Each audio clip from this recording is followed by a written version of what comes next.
He built furniture with his hands and raised a daughter alone. She built a $1 billion empire before 30 and thought that was enough.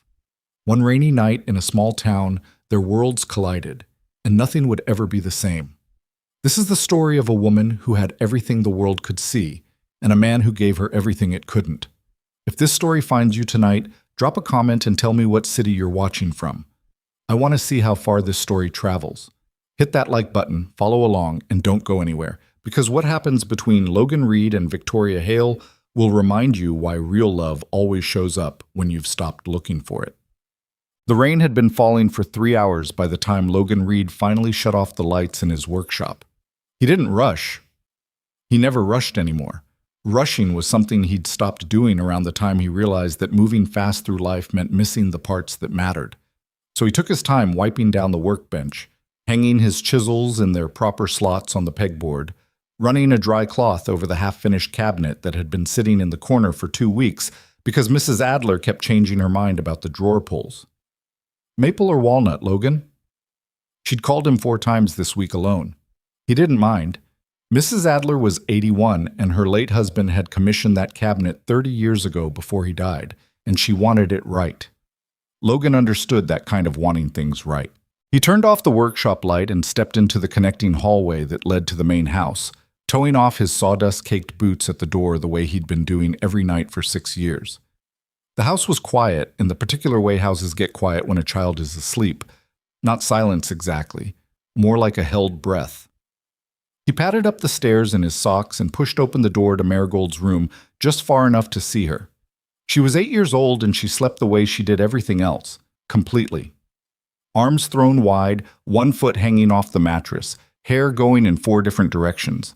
A stuffed rabbit named Sergeant Bun was clutched against her chest.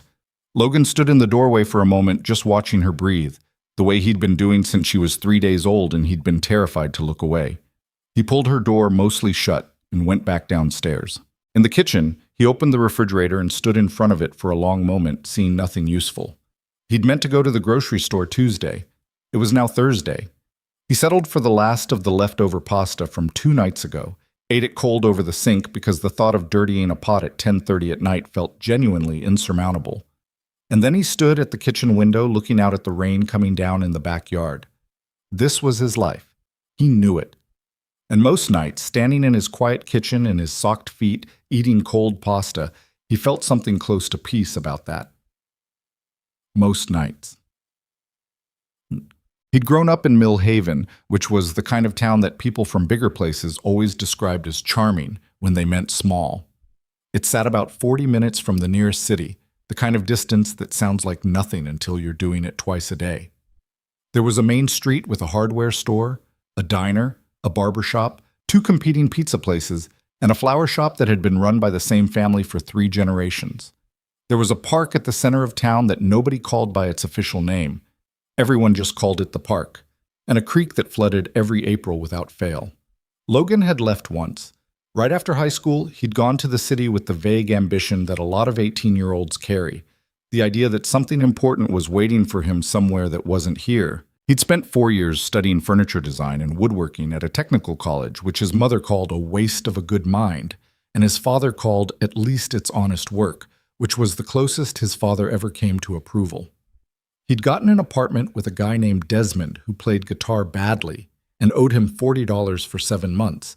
He'd dated a woman named Claire for almost 2 years. He'd worked nights at a restaurant bussing tables and days at a furniture restoration shop learning things that his formal classes hadn't taught him. And then Claire had gotten pregnant. And then Claire had decided she didn't want to be pregnant. Or more accurately, she'd decided she didn't want to be a mother, which she'd explained to him in a careful, rehearsed-sounding way that he'd understood was the result of a lot of private deliberation. He'd sat across from her at the kitchen table of their apartment. Desmond had finally moved out by then. And he'd listened to her, and he'd understood what she was saying, and he'd felt the floor drop out from under him. Not because of Claire. He'd known, somewhere in the honest part of himself, that he and Claire had been running out of road for a while, but because of the fact that there was going to be a person, and he hadn't been able to make himself think of it any other way. Claire had been gracious about it. She'd signed everything willingly, no lawyers needed, just a conversation, and then paperwork, and then a goodbye that had been sad.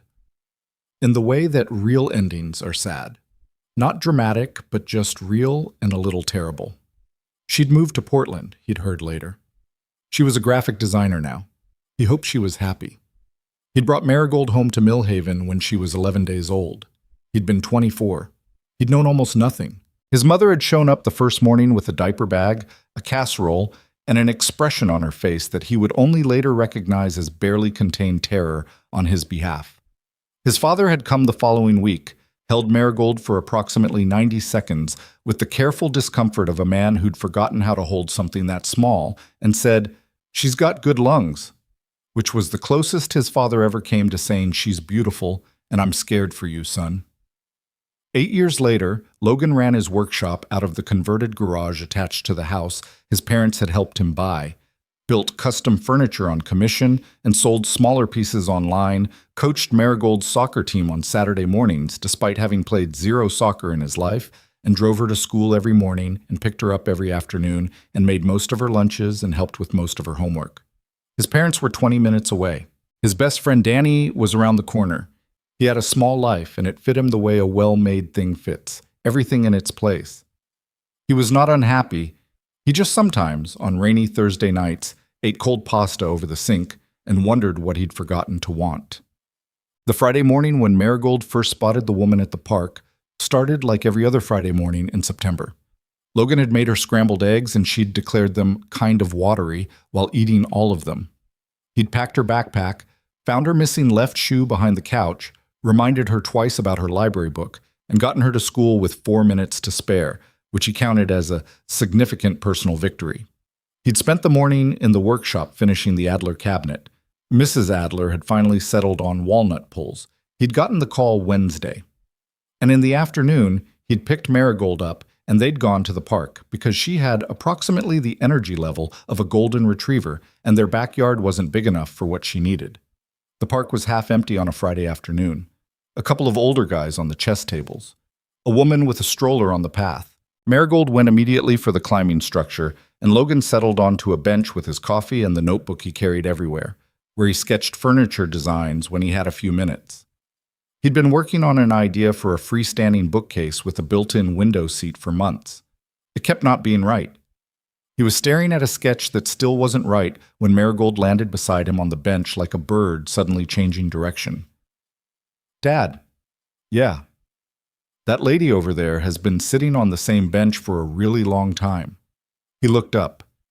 About 30 yards away on one of the park benches that faced the creek, a woman was sitting completely still. She had her elbows on her knees and she was looking at the water. She was wearing what Logan recognized from years of observing the way people from the city dressed when they came to Millhaven thinking no one would notice them, as expensive clothes in muted colors, dark coat, simple. Her hair was pulled back. From this distance, he couldn't see her face. "People are allowed to sit on benches, Mari." "I know, but she's been there since before I started climbing, and that was a really long time." "Go climb more." "I already climbed everything." "Twice?" She considered. "Mostly twice." "Go climb everything twice." She gave him the look, the one that was, according to his mother, disturbingly similar to a look he himself made. And then she went back to the climbing structure. Logan went back to his sketch. 5 minutes later, he heard a small voice that wasn't Marigold's.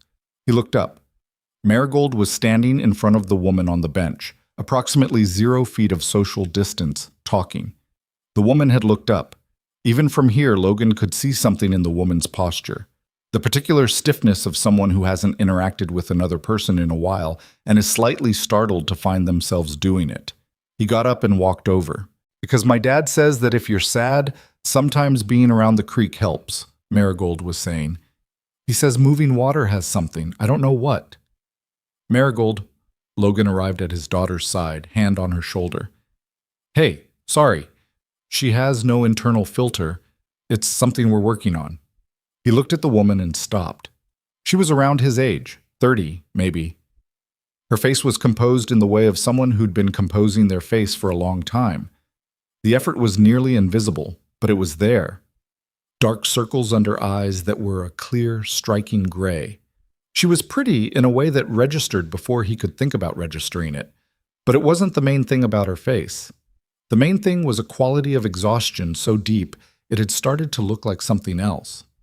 Not sadness exactly. More like the kind of tired you get when you've been holding something up for so long your arms don't shake anymore because they've just gone numb. "It's fine," the woman said. Her voice was measured, controlled. "She's not bothering me."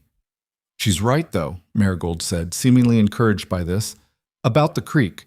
Dad figured it out when Sergeant Bunn went through the washing machine and I thought he was broken." "Sergeant Bunn is her rabbit," Logan said, because the woman looked like she might need that information. Something moved across the woman's face. Not a smile, not quite, but the ghost of one, the place where a smile lives. "Is the rabbit okay?" "He's fine," Marigold said. "He smells better now. Dad said sometimes things come out of hard things and they're actually better, even if they look kind of different." Logan looked at his daughter. She was 8 years old and sometimes she did this. Said something that landed with a precision he couldn't account for, that she wasn't even aware of landing. He never knew where it came from. The woman looked at Marigold for a long moment. When she looked up at Logan, something in her expression had shifted. Not open exactly, but less closed. "I'm Victoria," she said. "Logan, and the philosopher is Marigold." "I like your name," Marigold told her. "It sounds important." "Marigold," Logan said. "It does, though."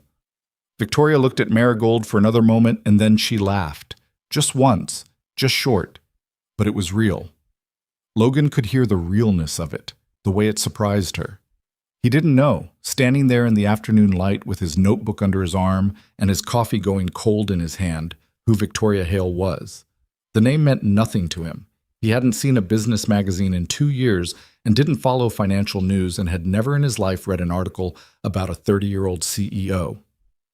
He would learn all of that later. What he knew in that moment was that she laughed like she'd forgotten she was allowed to, and that his daughter had made her laugh, and that she'd said her name to him like she was testing whether it still fit. "The creek really does help," he said. "My daughter is annoyingly right about most things." Victoria looked at the water. "I've been trying to figure that out," she said. "What helps?" "That's the whole thing, isn't it?" Logan said. He didn't ask what she needed help with. She didn't offer it. They stood there for a moment. Him, her, Marigold already drifting back toward the climbing structure, with the creek moving past them, and it was not awkward. It was the kind of moment that doesn't need anything added to it. "Nice to meet you, Victoria," Logan said. "You too," she said, and she sounded like she meant it. He found out who she was the next morning, and it was Marigold who told him. She'd been showing him something on his old laptop, a video about a salamander she'd seen by the creek, and she'd gotten distracted and started asking questions, and somehow that had led to Logan typing, "What's the most powerful person under 30?" into a search engine just to demonstrate something about the way searches work, and the third result had a photo. "That's her," Marigold said. "That's Victoria from the park." Logan looked at the photo. "Victoria Hale," the caption read. CEO, Hale Industries. And then below it, the headline, Hale Industries CEO, absent from Q3 earnings call. Board sources express concern. He sat with that for a moment. "Small world," he said finally. "Do you think she'll be at the park again?" Marigold asked. "I don't know, bud. I hope she comes back. She seemed really sad, but like the kind of sad that doesn't want you to know." Logan looked at his daughter. "When did you get so perceptive?" She thought about it seriously. "3rd grade, she said. "Miss Fortini said I have a lot of emotional intelligence. I looked it up. It basically means I notice stuff." "That's pretty much what it means. I think Victoria needs someone to notice." Logan closed the laptop. "Go eat your breakfast." She went. He sat there another moment, looking at the closed laptop, thinking about a woman in an expensive coat sitting alone on a park bench with that kind of exhaustion in her face, and about his daughter who noticed things. He wasn't looking for anything. He needed to be clear about that, even if only to himself. He had a life that was already full and sometimes overwhelming, and his bandwidth for complications was genuinely limited. He was a 32-year-old single father with sawdust in his hair and a half-finished bookcase in his garage, and a daughter who asked questions he didn't always have answers to. He was not looking for anything. Victoria Hale had come back to Millhaven. She'd been born here. That was the part that surprised people when they learned it, that someone who'd built Hale Industries into what it was had grown up in a town this size.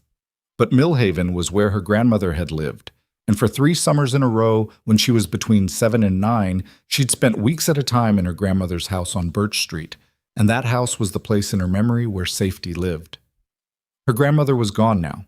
The house had been sold years ago, but she'd come back anyway because she didn't know where else to go, and she'd rented a small furnished place on the edge of town without telling anyone, and she'd been there for 11 days when she met Marigold Reed in the park.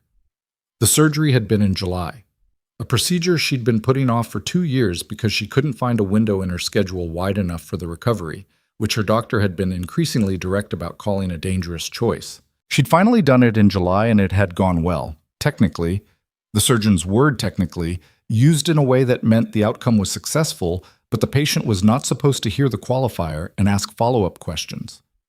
She'd asked follow-up questions. The answers had been thorough and had left her more frightened, not less, in the way that thorough answers sometimes do. She'd spent 6 weeks recovering in her apartment in the city, during which time her assistant came by daily and her board sent flowers and her fiancé, Elliot, visited 5 times in 6 weeks, which she had not acknowledged at the time as the number it was. Elliot Chen had been in her life for 4 years. They'd met at a conference, they'd become something slowly, and then all at once, the way these things sometimes happen, they'd gotten engaged 14 months ago in a restaurant that had taken her assistant 3 weeks to book. He was successful in his own right, a corporate attorney who knew how to be the right kind of partner for someone in her position, which meant he understood the demands of her schedule and didn't take it personally when she canceled plans and could accompany her to events and knew what to say and what not to say in any room she needed him in. She had loved him. She believed she had genuinely loved him, though standing in Millhaven now, she found herself uncertain about what she'd been measuring when she felt that. He'd come to see her 3 weeks after the surgery on a Tuesday evening, and he'd sat across from her in her apartment living room, and he'd told her in a careful, thorough way. She recognized careful thoroughness now as the way people delivered things they'd been rehearsing, that he wasn't sure they wanted the same things anymore. He'd talked about timing and about what he wanted his future to look like, and at some point he'd said something about her being different now in a way that she'd asked him to clarify, and he hadn't quite been able to, which had told her everything. The clarity of his words hadn't. She'd asked him to leave. She'd sat in her apartment alone for 2 days, and then she'd called her assistant and told her she was taking a month for health reasons, which was not untrue. And she'd driven to Millhaven with a suitcase and a laptop, and the quiet, grinding knowledge that her absence from the city was being watched and analyzed by people who were waiting for it to mean something they could use. She wasn't wrong about that. She saw Logan again the following Wednesday. Not at the park. She'd gone into town to find a hardware store because the radiator in her rented house made a sound at night that she was fairly sure meant something was loose, and she didn't want to call the landlord because calling the landlord meant another person knowing she was here and asking questions, and she found herself standing in Millhaven Hardware with a radiator valve in her hand that she wasn't sure was the right size. That's the wrong size. She turned around. Logan Reed was standing behind her with a basket containing wood stain, sandpaper, and what looked like about 6 different sizes of wood screws. He was wearing a canvas work jacket with the sleeves pushed up, and there was a dark smudge of something, stain, probably, on his left forearm. He looked at the valve in her hand with the comfortable authority of someone who knew his way around a hardware store. "The one you want is 2 down," he said. She found the right valve. "Thank you." "Radiator problem?" "Something loose. It sounds like it's having an argument with itself every night around 2 in the morning." "Old building?" "Probably 1940s, he nodded. "Those old radiator systems, the steam traps go. It's usually not that complicated to fix if you know which part." He paused. "Do you want to know which part?" Victoria looked at him. He was asking in the same simple way he'd talked to her in the park. No performance of helpfulness, no waiting for her to be impressed. Just a straightforward question. "Yes," she said. "Actually, yes." He spent about 7 minutes walking her through it, which involved a brief detour to a different aisle and a conversation about whether her radiator was a one-pipe or two-pipe system that she followed more easily than she expected, because he explained things in a way that assumed she could understand them rather than hoping she wouldn't need to. She paid attention. She'd always been good at paying attention to things that mattered. "Is Marigold with you?" she asked when they were walking toward the register. "School." He glanced sideways. "She asked about you, actually." Victoria hadn't expected that. "She did?" "She wants to know if you're still sad or if the creek helped." He said it with the matter-of-fact delivery of someone reporting accurate information. "She's 8. She doesn't have much of a filter between what she thinks and what she says." "I noticed." Victoria was quiet for a moment. "Tell her the creek helped." "Did it?" She looked at him. He was looking straight ahead, not at her, loading his items onto the counter. He'd asked the question like he was actually curious about the answer, not performing curiosity. "A little," she said. He nodded, like that was enough. Like a little was a real thing worth having. Outside the hardware store, on the sidewalk in the gray September morning, they stood for a moment in the particular pause that happens when a conversation could go either way. "There's a diner 2 blocks down," Logan said. "The coffee is actually good, which is unusual for the size of this town, if you have time." It was not a complicated offer. It wasn't anything other than what it sounded like. "I have time," Victoria said. "What?" The diner was called Patty's, and it had clearly been called Patty's for about 40 years, judging by the sign, the booths, and the woman behind the counter who moved with the efficiency of someone who'd been refilling coffee cups in the same space long enough that the geography of it had become part of her body. They sat across from each other in a corner booth, and they did a thing that Victoria, over the following weeks, would come to recognize as the particular thing Logan Reed was good at, which was have a conversation without an agenda. Most conversations in her life had agendas. Not hidden ones, necessarily. People weren't always being deceptive. But there was always a direction, a thing someone wanted from the conversation, a place it was heading. With Logan, she noticed that it went where it went. She found out that he made custom furniture and had been doing it out of his home workshop for 6 years. She found out that Marigold played soccer with a ferocity that surprised her opponents, and that she was currently very interested in salamanders specifically and amphibians generally, which had led to some difficult conversations about appropriate pets. She found out that his best friend Danny had recently started dating someone new and was handling it with all the self-possession of a teenager, which Logan described with the kind of fondness that's only available to people who like someone enough to also find them ridiculous. She didn't tell him much. She told him she was originally from here, loosely. Her grandmother had lived here. She'd spent time in Mill Haven as a kid. She told him she'd recently had surgery and was resting. She said she ran a company, and she kept her voice level when she said it, and he nodded and didn't ask anything follow-up, just said, "What kind?" And she said, "Technology infrastructure," and he said, "That sounds like something that creates a lot of problems for other people to solve." And it was so accurate and so undramatic that she laughed again, the same surprised way she'd laughed in the park. "Sorry," he said. "No, you're right. That's basically exactly what it does." She looked at her coffee. "I haven't thought about it like that." "I build things people can touch," Logan said. "I'm probably not the most objective person to ask about intangible industries." "Do you prefer that? Things you can touch?" He thought about it seriously. The way she was starting to understand he thought about most things. "Yeah," he said. "I think I do. There's something about being able to see when something's done. When the seam is right or the finish is even. You know when it's finished." Victoria thought about the last time she'd known when something was finished. She couldn't locate the memory. "I envy that a little," she said, and she was surprised to find she meant it. He looked at her, not long.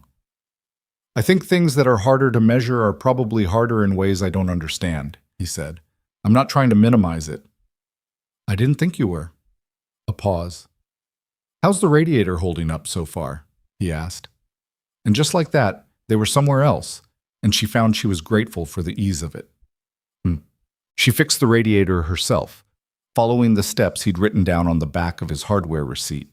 It took 45 minutes and one false start, and the use of language she wouldn't have used with company present. But she fixed it. And when she turned it on that night, and the apartment was quiet, She lay in bed listening to the silence where the knocking had been, and she felt something small and specific. Not happiness, not relief exactly, but the satisfaction of a problem solved by her own hands. She was alone in a rented apartment in a small town, and nobody knew exactly where she was, and her company was very probably in serious trouble. And the man she'd planned to marry had looked at her after her surgery and seen someone he didn't want to bet on. And she'd fixed her radiator. She looked at the ceiling for a long time. She didn't know what she was doing. She'd never in her life not known what she was doing. She was discovering a stranger feeling than she'd expected. Not free exactly, but unmoored. The way you feel when you've been running in one direction for so long that stopping is physically disorienting. Your body's still convinced it's moving even when it's still. Her phone was charging on the nightstand. She could see the screen light up intermittently with notifications she'd been managing carefully, selectively. She had people handling the day-to-day. She wasn't absent exactly. She was managing at a distance. But she knew, in the way she always knew things that she was allowing herself not to know yet, that the distance was not sustainable. The board was watching. Several of them had been watching for a while, in the particular way of people who've identified an opportunity and are waiting for the conditions to ripen. She knew the names. She knew the pattern. She'd been watching it herself. What she didn't know yet was how much Elliot had already told them. She saw Logan on Saturday at the park again, which was not planned by either of them. She'd been walking.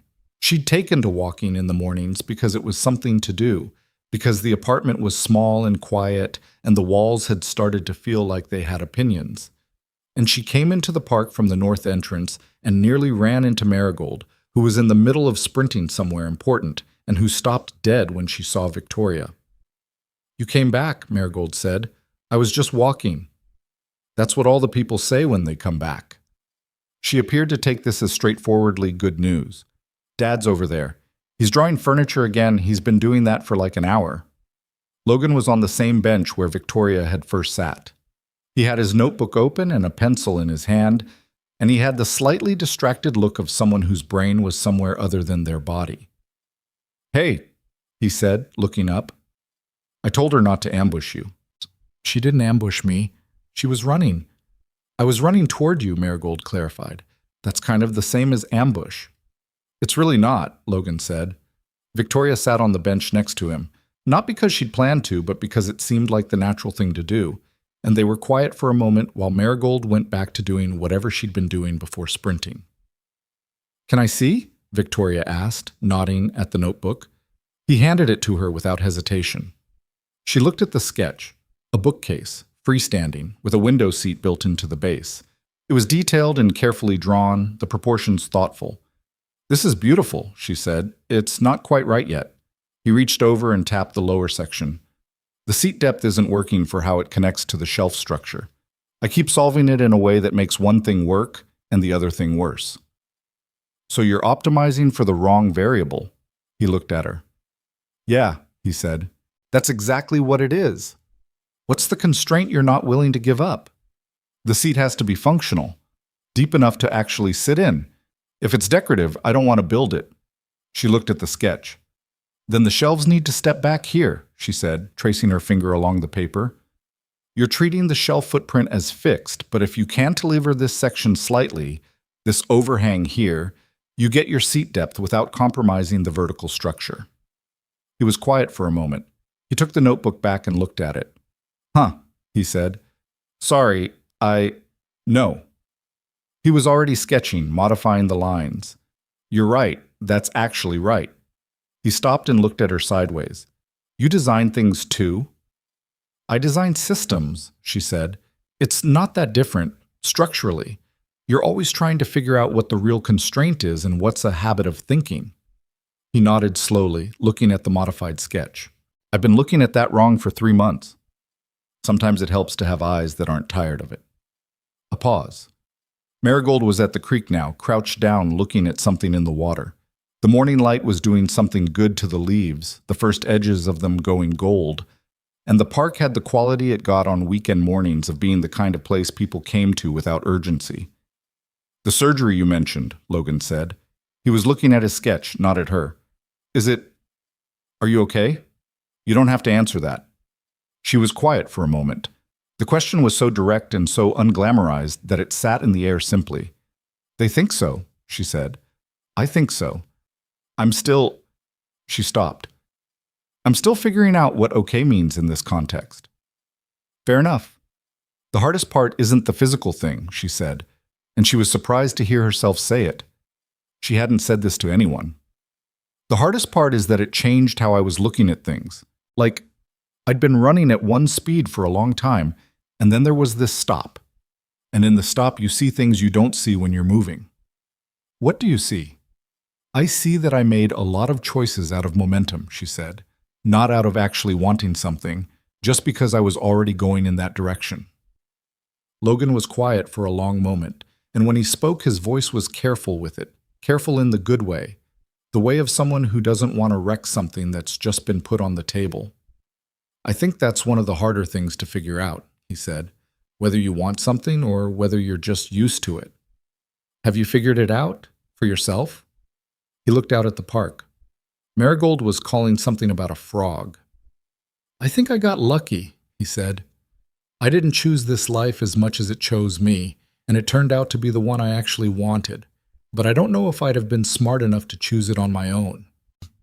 He said it without self-pity, just as a fact he'd sat with long enough to be honest about.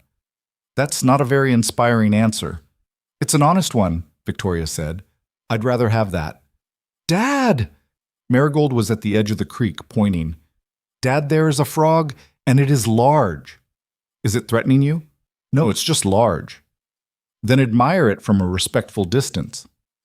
She turned back to the creek, and Logan turned back to his notebook. And Victoria sat on the bench with her hands in her pockets. And for the first time in weeks, maybe months, the noise in her head went quiet enough to hear the creek. Bartier. The calls she couldn't ignore started the following week. Marcus Webb was her CFO, had been for 4 years, and he called her on a Wednesday morning with the particular kind of careful cadence that meant he'd thought about this conversation before making it. The board wants a call, he said. They're framing it as a wellness check. I'm sure they are. Victoria, who called the meeting? Marcus? A pause. Daniels and Forsyth, but 3 others are on board, I think. Another pause. I think we have maybe 3 weeks before this becomes formal. She stood at the window of her rental, looking at the street below. What did Elliot tell them? The silence was just long enough. That's what I thought, she said. He may have had conversations with Daniels before you, but before I had surgery, she said. You can say it. Before you took your medical leave. About the direction of the company. About questions of long-term stability of leadership. Marcus's voice was measured and furious simultaneously, which was one of the things she'd always valued about him. He framed it carefully. He always does. She leaned against the window frame. Okay, I need everything. Every board communication since July, every filing. I need to know exactly what they think they have. I'll send it today. Marcus, she paused. Don't tell anyone where I am. I don't know where you are, he said, and she could hear that he understood exactly what she meant. After she hung up, she stood at the window for a long time. There it was. Not a surprise. She'd known since she arrived in Millhaven that the thing she was running from was still moving, was accelerating while she stood still. She'd known Elliot's departure was more than personal. She'd known something was coming. Knowing and facing it were 2 separate operations. She thought about Logan saying, "You're optimizing for the wrong variable," about his face when he'd said, "It's about whether you want something or you're just used to it," about Marigold standing at the creek saying sometimes things come out of hard things, and they're actually better. She thought about the radiator she'd fixed herself. She opened her laptop and got to work. She and Logan fell into something that neither of them named. He took Marigold to the park most Saturdays, and Victoria started being at the park on Saturday mornings, and after a few weeks this stopped being coincidence. On a Thursday, in October, he'd stopped by her rental to help with a window that wouldn't latch. She'd asked by text, she'd saved his number in her phone the day he'd given her his, and the fact of this being normal now was something neither of them commented on. And he'd brought Marigold because his regular after-school coverage had fallen through, and Marigold had wandered through Victoria's rental with the calm confidence of a person who knew the rules of other people's spaces and was deciding whether to respect them. She'd settled on the couch with a book she'd found on Victoria's shelf, and she'd said, "Are you reading this because you have to or because you want to?" And Victoria had said, "I started it because I had to and now I want to." And Marigold had said, "That's the best kind of book," and opened it. Logan fixed the window in 20 minutes. They'd had dinner. Victoria had cooked, which she was adequate at and nothing more, and she'd been honest about that, and he'd not been polite about the overcooked pasta, which had somehow made it fine. "You hold the fork weird," Marigold told her at dinner. "Marigold," Logan said. "It's not wrong," Marigold said. "It's just different. My dad holds his pen weird too. I think it means you taught yourself." Victoria looked at her fork. "I did, actually." "Me too," Logan said. "With the pen." He glanced at his daughter. "And you're still not supposed to comment on how people hold things." I was complimenting her. "That's a stretch." "It really is," Victoria agreed, and Marigold grinned at her, pleased, and kicked her feet under the chair. Later, when Marigold had fallen asleep on the couch, with her book open on her chest, Logan and Victoria sat at the kitchen table with the remains of dinner between them and the kind of quiet that had become comfortable between them over weeks. "She's out," Logan said softly. "How do you do that?" "She was awake, and then she wasn't. She runs at one speed all day and then drops. Has since she was small." He was quiet, looking at his daughter in the other room. The look on his face was so plainly full of something. Love isn't quite the right word for it, because it's too small. It was more like certainty, like knowing that something is the most important thing in the world, and carrying that knowledge in every line of your body. That Victoria found herself looking away. "Can I ask you something?" she said. "Sure." "Do you ever—" She stopped, started again. "Do you ever feel like you disappeared into it? Into being her father? Like there used to be a version of you that wanted other things and you don't remember where that person went?" Logan was quiet for a moment. "Sometimes," he said. "Not as often as I did. The first couple years were—" He exhaled. "They were hard in a way I couldn't have told you before they happened. It's all-consuming in a way that erases you for a while." He looked at his coffee. "But I think I came back. A different version, but I came back." "You don't seem like a man who disappeared," she said. He looked at her. It was a direct look, not searching, just present.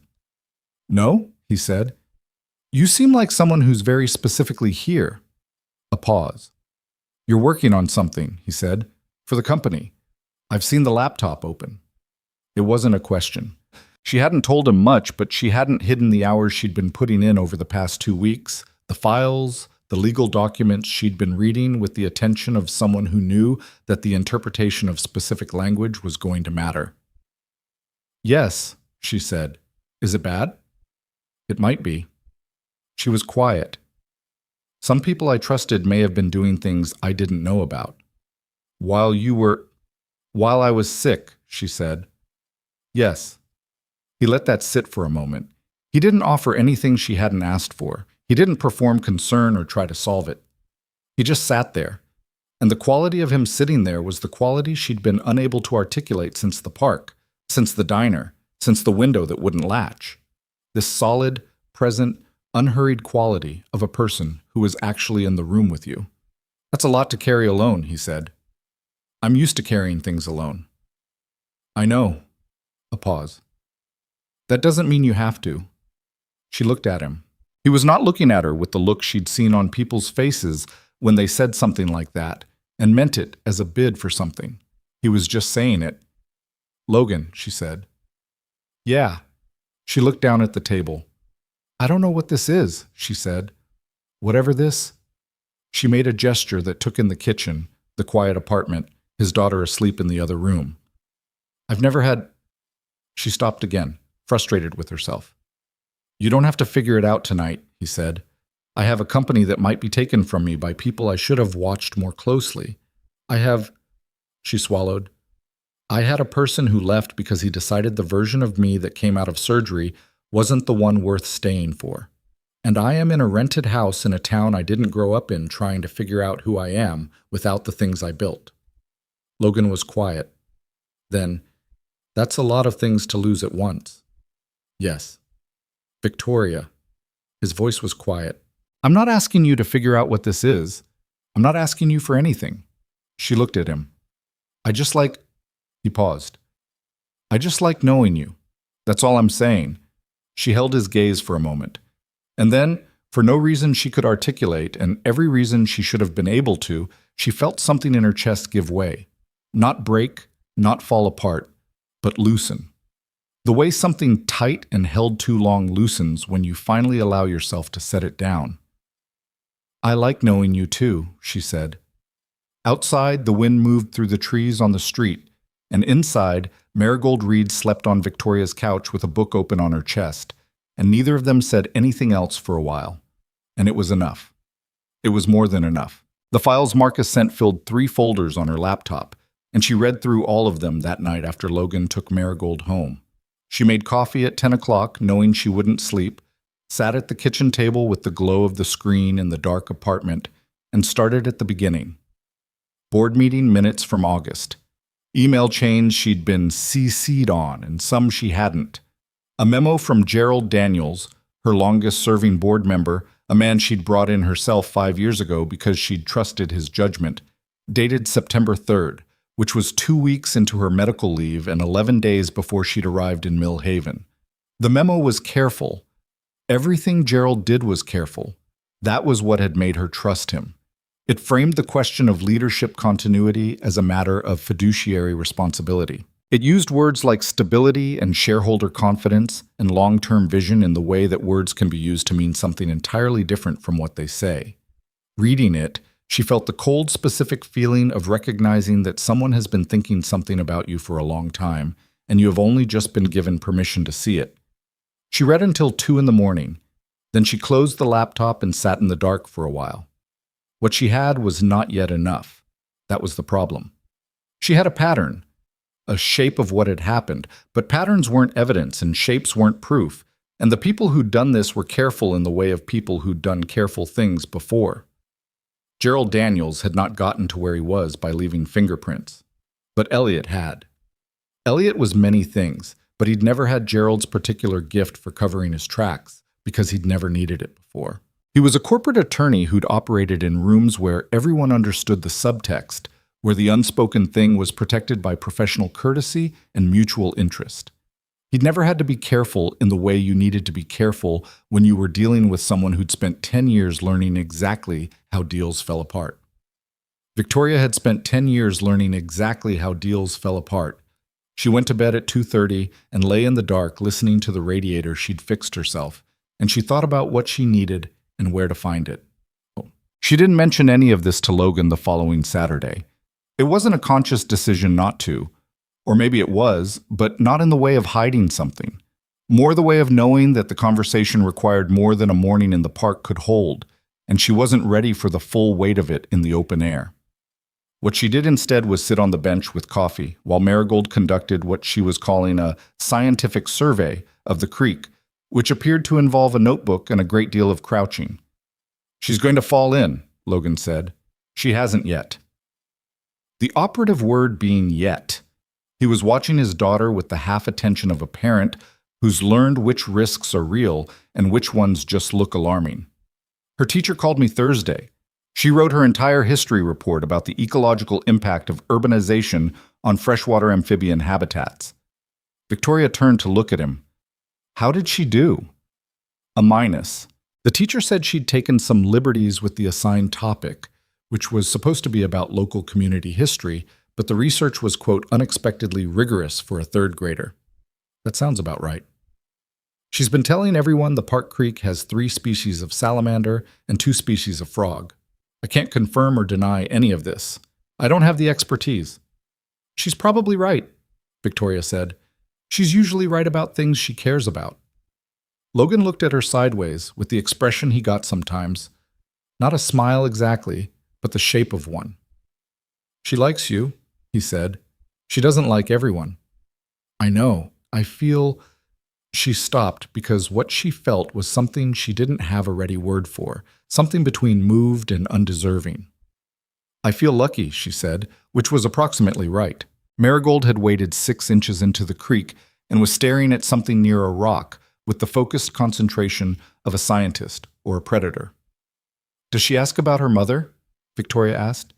She hadn't planned to ask it. It came out of the same place as many of the things she found herself saying around Logan, which was the place that was tired of calculating before speaking. Logan was quiet for a moment. "Sometimes," he said, "less now than when she was 5 or 6. She went through a phase where she asked every few weeks." He looked at the creek. "I always tell her what's true, that her mom loved her but wasn't able to stay, and that it wasn't about her, that some people know their limits before you do." "Does she believe you?" "I think she believes that I believe it," he said, "which might be the most important part." Victoria turned this over. "Is that what you do believe?" He took a moment. "I think Claire made the right call for who she was," he said. "It's hard to hold that at the same time as knowing what Marigold lost. But they're both true. The ability to hold two true things at the same time that pulled in opposite directions. She'd noticed this in Logan, this particular capacity. She'd spent most of her adult life trying to resolve contradictions, to optimize, to find the one correct answer that invalidated the other. She was starting to understand it was a habit that had cost her things she hadn't noticed losing. "She asked me about you," Logan said, "last week." "What did she ask?" "She asked if you were going to stay." He said it simply, no particular weight applied to it. "She's old enough to know that people pass through. She wanted to know if you were one of those." Victoria looked at the creek. Marigold had her notebook out and was writing something with the deliberate care of someone documenting something important. "What did you tell her?" "I said I didn't know," Logan said. "Because I don't." She nodded. It was the honest answer, and she respected it, even as it sat in her chest with the particular weight of things you're not sure you've earned a different answer to. The following week, she drove to the city. She told herself it was to meet with Marcus in person, which was true.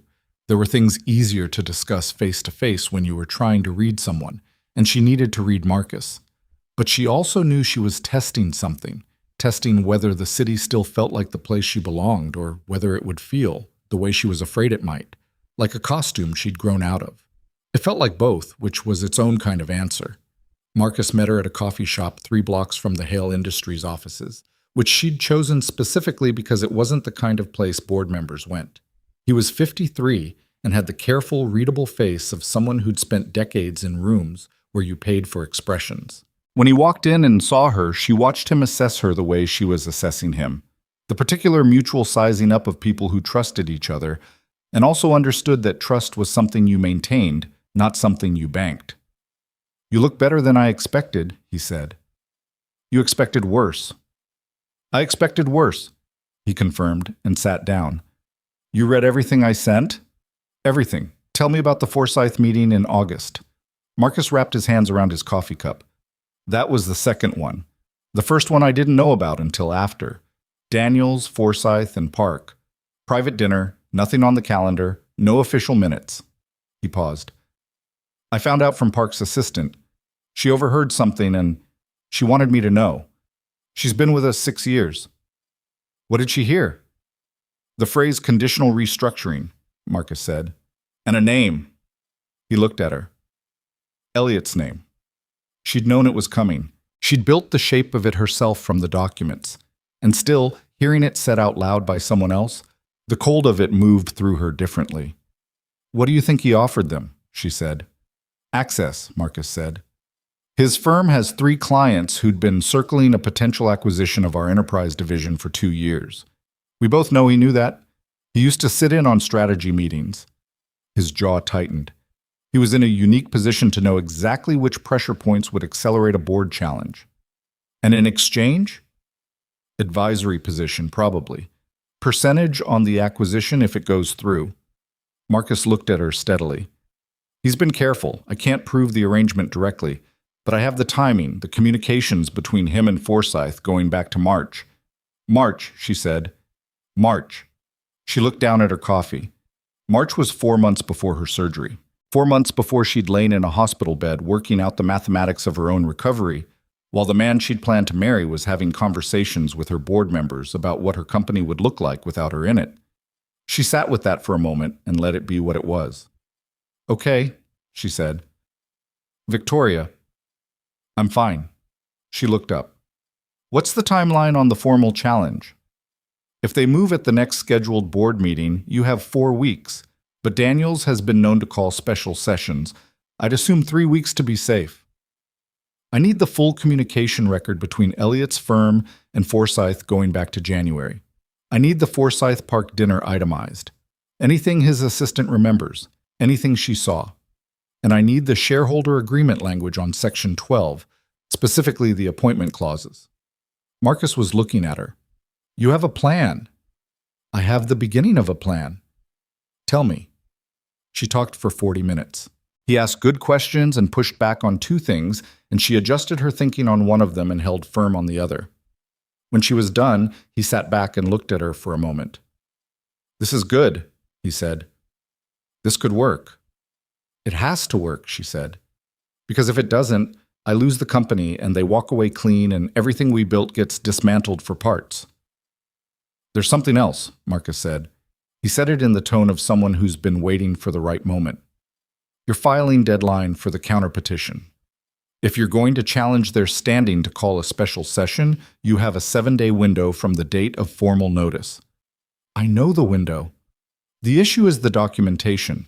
If we can't get the full communication record authenticated before the window closes." "I know."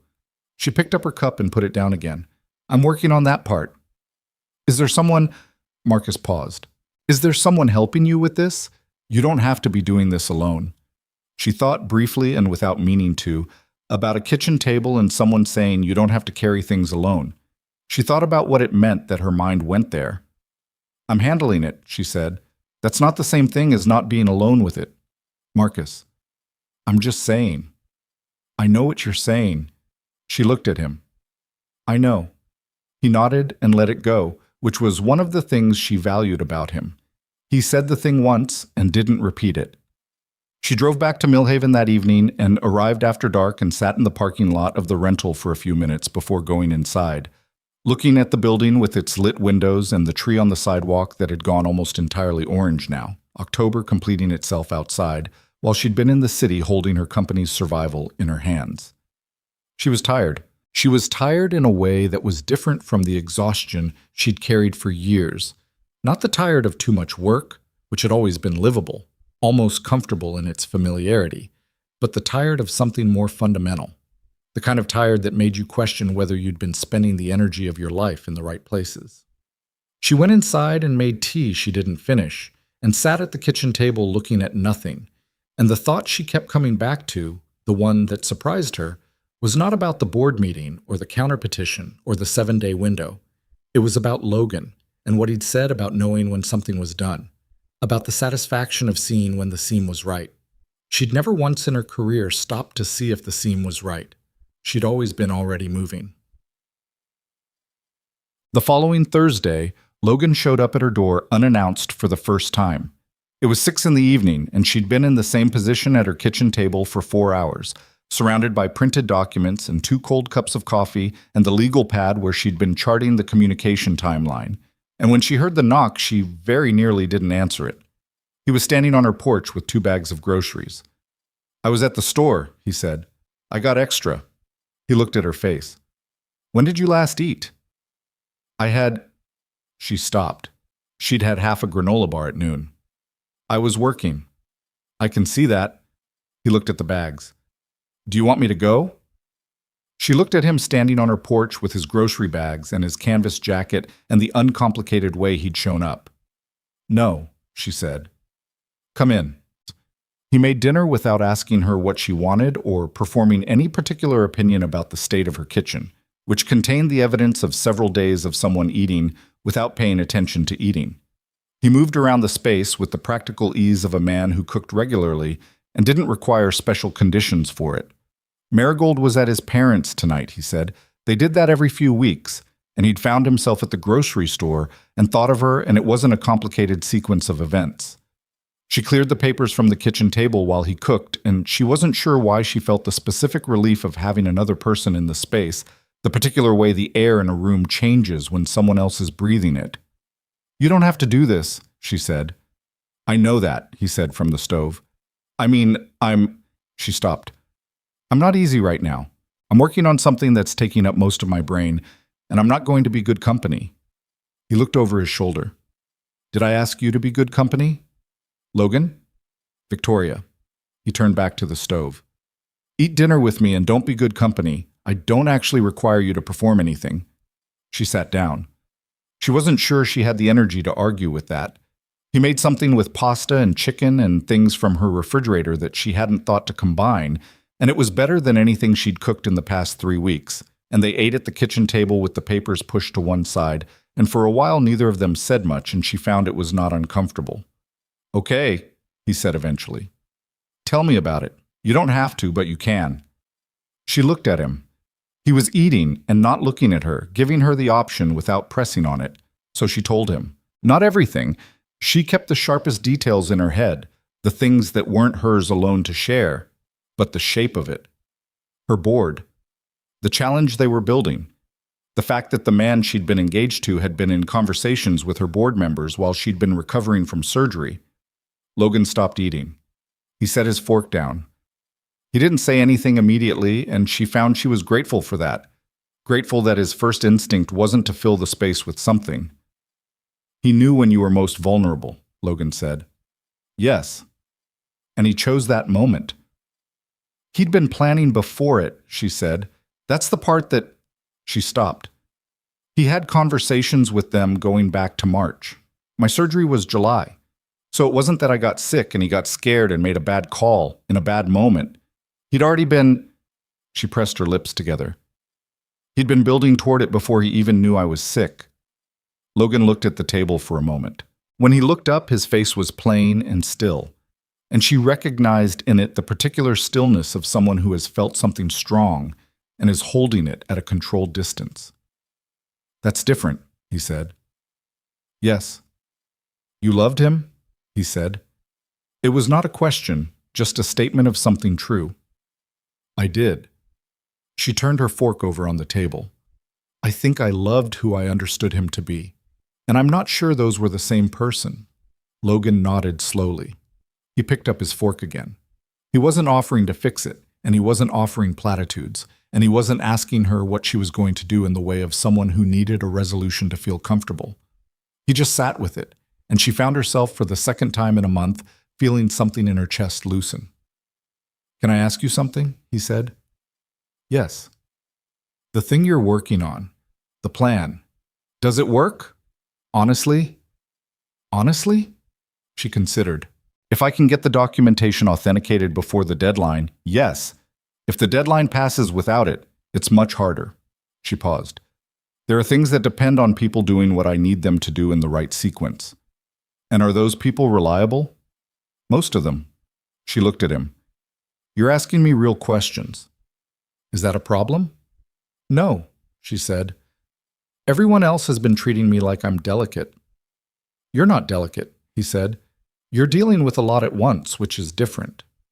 The thing about Logan, the thing she kept turning over, kept trying to account for, was this quality of simply seeing what was actually there. No inflation, no reduction.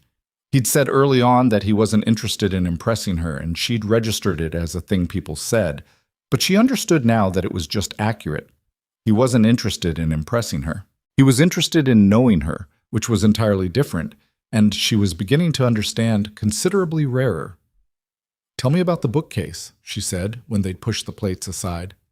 "Did the cantilever work?" He looked at her for a moment, and then his face did the thing it did sometimes, the almost smile, the shape of something warm. "Yeah," he said. "It worked. I built the mock-up Tuesday." He reached into the back pocket of his jeans and pulled out his phone, showed her a photo. The mock-up was rough, just bare wood, unfished, but you could see the structure of it. The seat was deep the way he'd wanted, and the shelves stepped back from it in the way she'd suggested, and the whole thing had the quality of something that had found its right form. "It's really good," she said. It's not done yet." "It's good right now." She handed the phone back. Sometimes things are good before they're finished. He took the phone back. His hand brushed hers in the exchange, and neither of them commented on it, and neither of them pulled back quickly, and for just a moment she was aware of the proximity, of how present he was, sitting across from her in her small kitchen in the evening light. "Logan," she said. "Yeah." She didn't know what she'd been going to say, or she knew, but she didn't know if she was allowed to say it yet. Didn't know if she'd earned the right to want what she was starting to want, or if she was far enough past the rubble of everything that had fallen to be thinking about what came next. "Nothing," she said. "Thank you for dinner." He looked at her for one moment more, then, "Any time," he said simply, the way he said most things, and it landed exactly as heavy as it was meant to. He helped her clear the table before he left. At the door he paused and turned back, and there was a moment where the evening sat between them, complete and unresolved the way real evenings are. And then he said goodnight and walked down the porch steps, and she stood in the doorway watching him go, and it occurred to her, not for the first time and more clearly than before, that she had come to Millhaven to recover from losing things, and had not expected to find herself standing here wondering what it would mean to want something new. The street was quiet. The tree on the sidewalk had dropped most of its leaves. She went inside and went back to work, but the legal pad sat to one side of the laptop, and she found that the outline she'd been unable to untangle for 2 days had somehow cleared itself, and she could see the path through it now, and she wasn't certain whether that was because of anything he'd said or because of the simpler fact of not being alone in the room for a few hours. She decided it didn't matter which. She started writing. The documentation came through on a Tuesday, 5 days before the board's formal notice landed. Marcus sent it in 3 separate encrypted files, each one requiring a different passcode, which was the kind of caution that told her he'd understood exactly what he was holding. She opened them at the kitchen table at 7 in the morning with coffee she'd made right and actually drank while it was hot, which was something she'd started doing in Millhaven, this small reclamation of ordinary things. The files contained 4 months of communication between Elliot's firm and Richard Forsyth, emails, a document trail from a shared filing system that Elliot's paralegal had been using without understanding its metadata was preserved, and 3 calendar entries that placed Elliot and Forsyth in the same private meeting room on dates that corresponded exactly with the gaps she'd already identified in the pattern. She read through everything twice. Then she sat back and looked at the ceiling for a moment. It was enough. Not comfortable. Not the kind of case that would make opposing counsel laugh at the attempt. But enough. Enough to file. Enough to force a conversation that nobody on that board was going to want to have in front of the full shareholder body. She called Marcus. "I have it," she said. "I know," he said. "I sent it. I mean, I have enough." A pause. "How close?" "Close enough that Forsyth is going to want to settle before it gets to a full disclosure hearing. And if Forsyth moves, Daniels moves, because neither of them wants to be the one left holding the document trail alone." "And Elliot?" She looked at the legal pad on the table, at the timeline she'd charted over the past 2 weeks. Elliot's name appeared 11 times on it, each instance marked with a date and a corresponding document reference. "Elliot is a different conversation," she said. "How do you want to handle that one?" "I'll let you know when I figure it out." She looked out the window. The street was ordinary and quiet in the early morning. A neighbor walking a dog, the tree on the sidewalk with its last 3 leaves.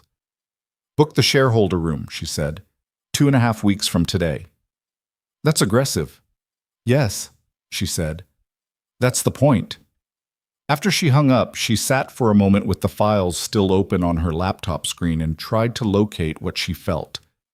She'd expected to feel something strong, relief, or the cold satisfaction of having outmaneuvered people who'd underestimated her. And those things were there, distantly. But what was closer to the surface was something she hadn't predicted. A weariness so specific it had an address, which was the place in her chest where the understanding lived that the people she'd caught in this documentation were people she'd chosen.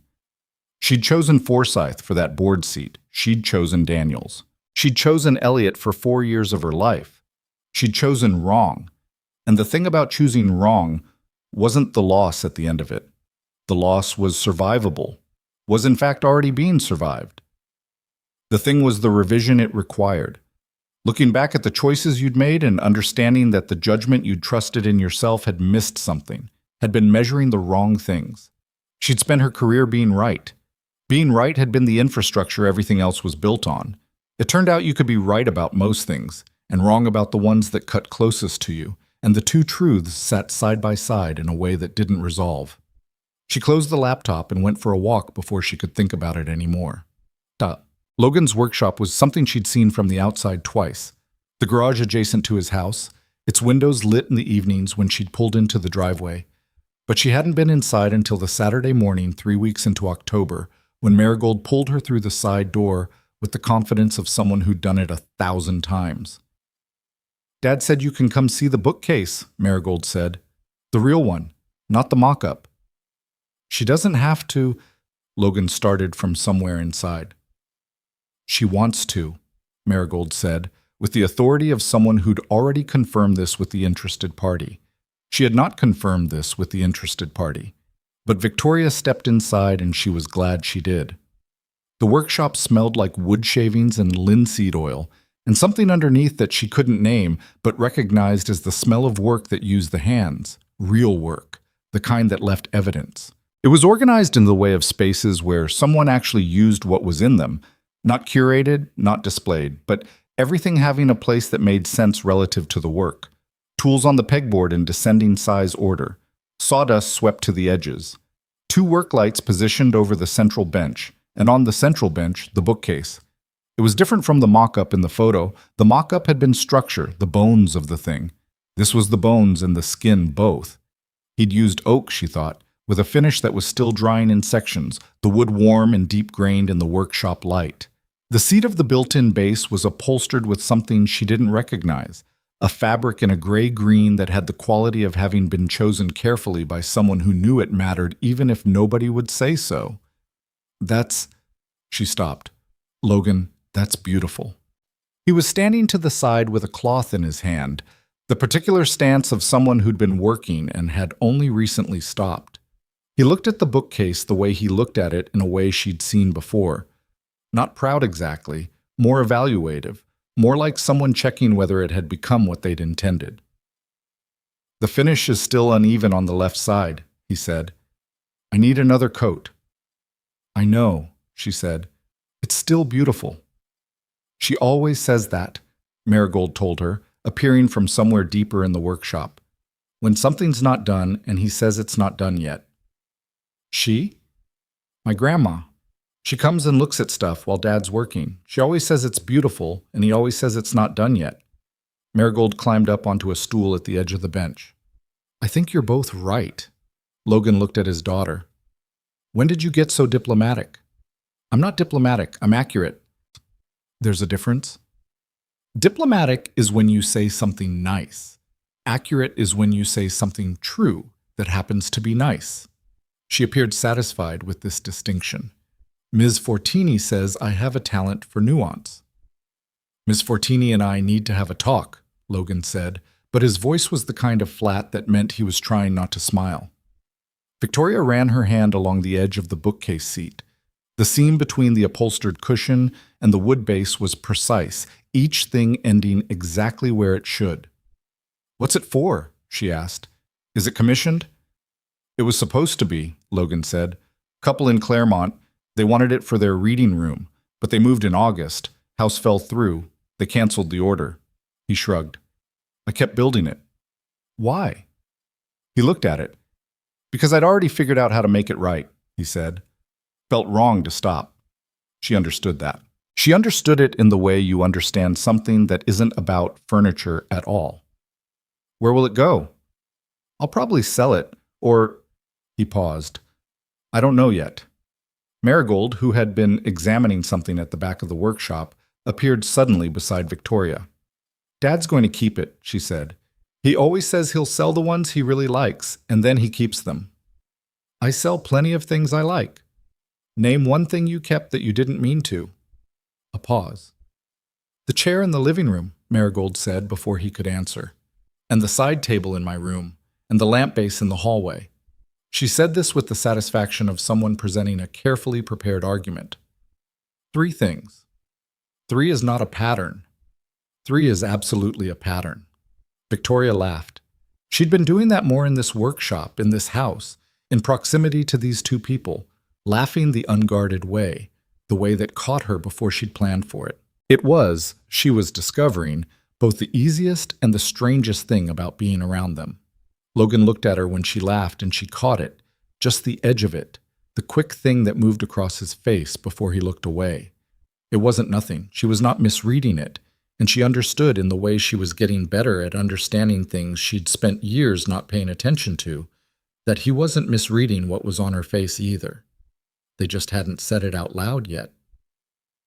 The formal notice from the board arrived on a Thursday. She'd known it was coming. Marcus had warned her with 2 days lead time. But there's a difference between knowing something is coming and holding it in your hands, and she sat with the email open on her laptop for a long moment before she started processing what it meant practically. Special session, 19 days. The language was formal and careful, and beneath the formality she could read Daniels' specific fingerprint, the way he'd selected which board member signatures appeared first, the ordering of the stated concerns, the particular word choice in the section about leadership continuity. She'd been in enough rooms with Gerald Daniels to know how he arranged language when he wanted something to look inevitable. She filed the counter petition that afternoon. Marcus handled the submission, but she'd written the core document herself over the previous 2 weeks, and she sat at her kitchen table while he confirmed receipt and felt something she recognized as the particular calm that came when there was nothing left to plan, only to execute. Then she called Elliot. She hadn't planned to call him. She'd decided, in the rational planning she'd been doing, that any communication with him should go through legal channels, that there was nothing to be gained from direct contact and several things to be lost. This was correct. She called him anyway.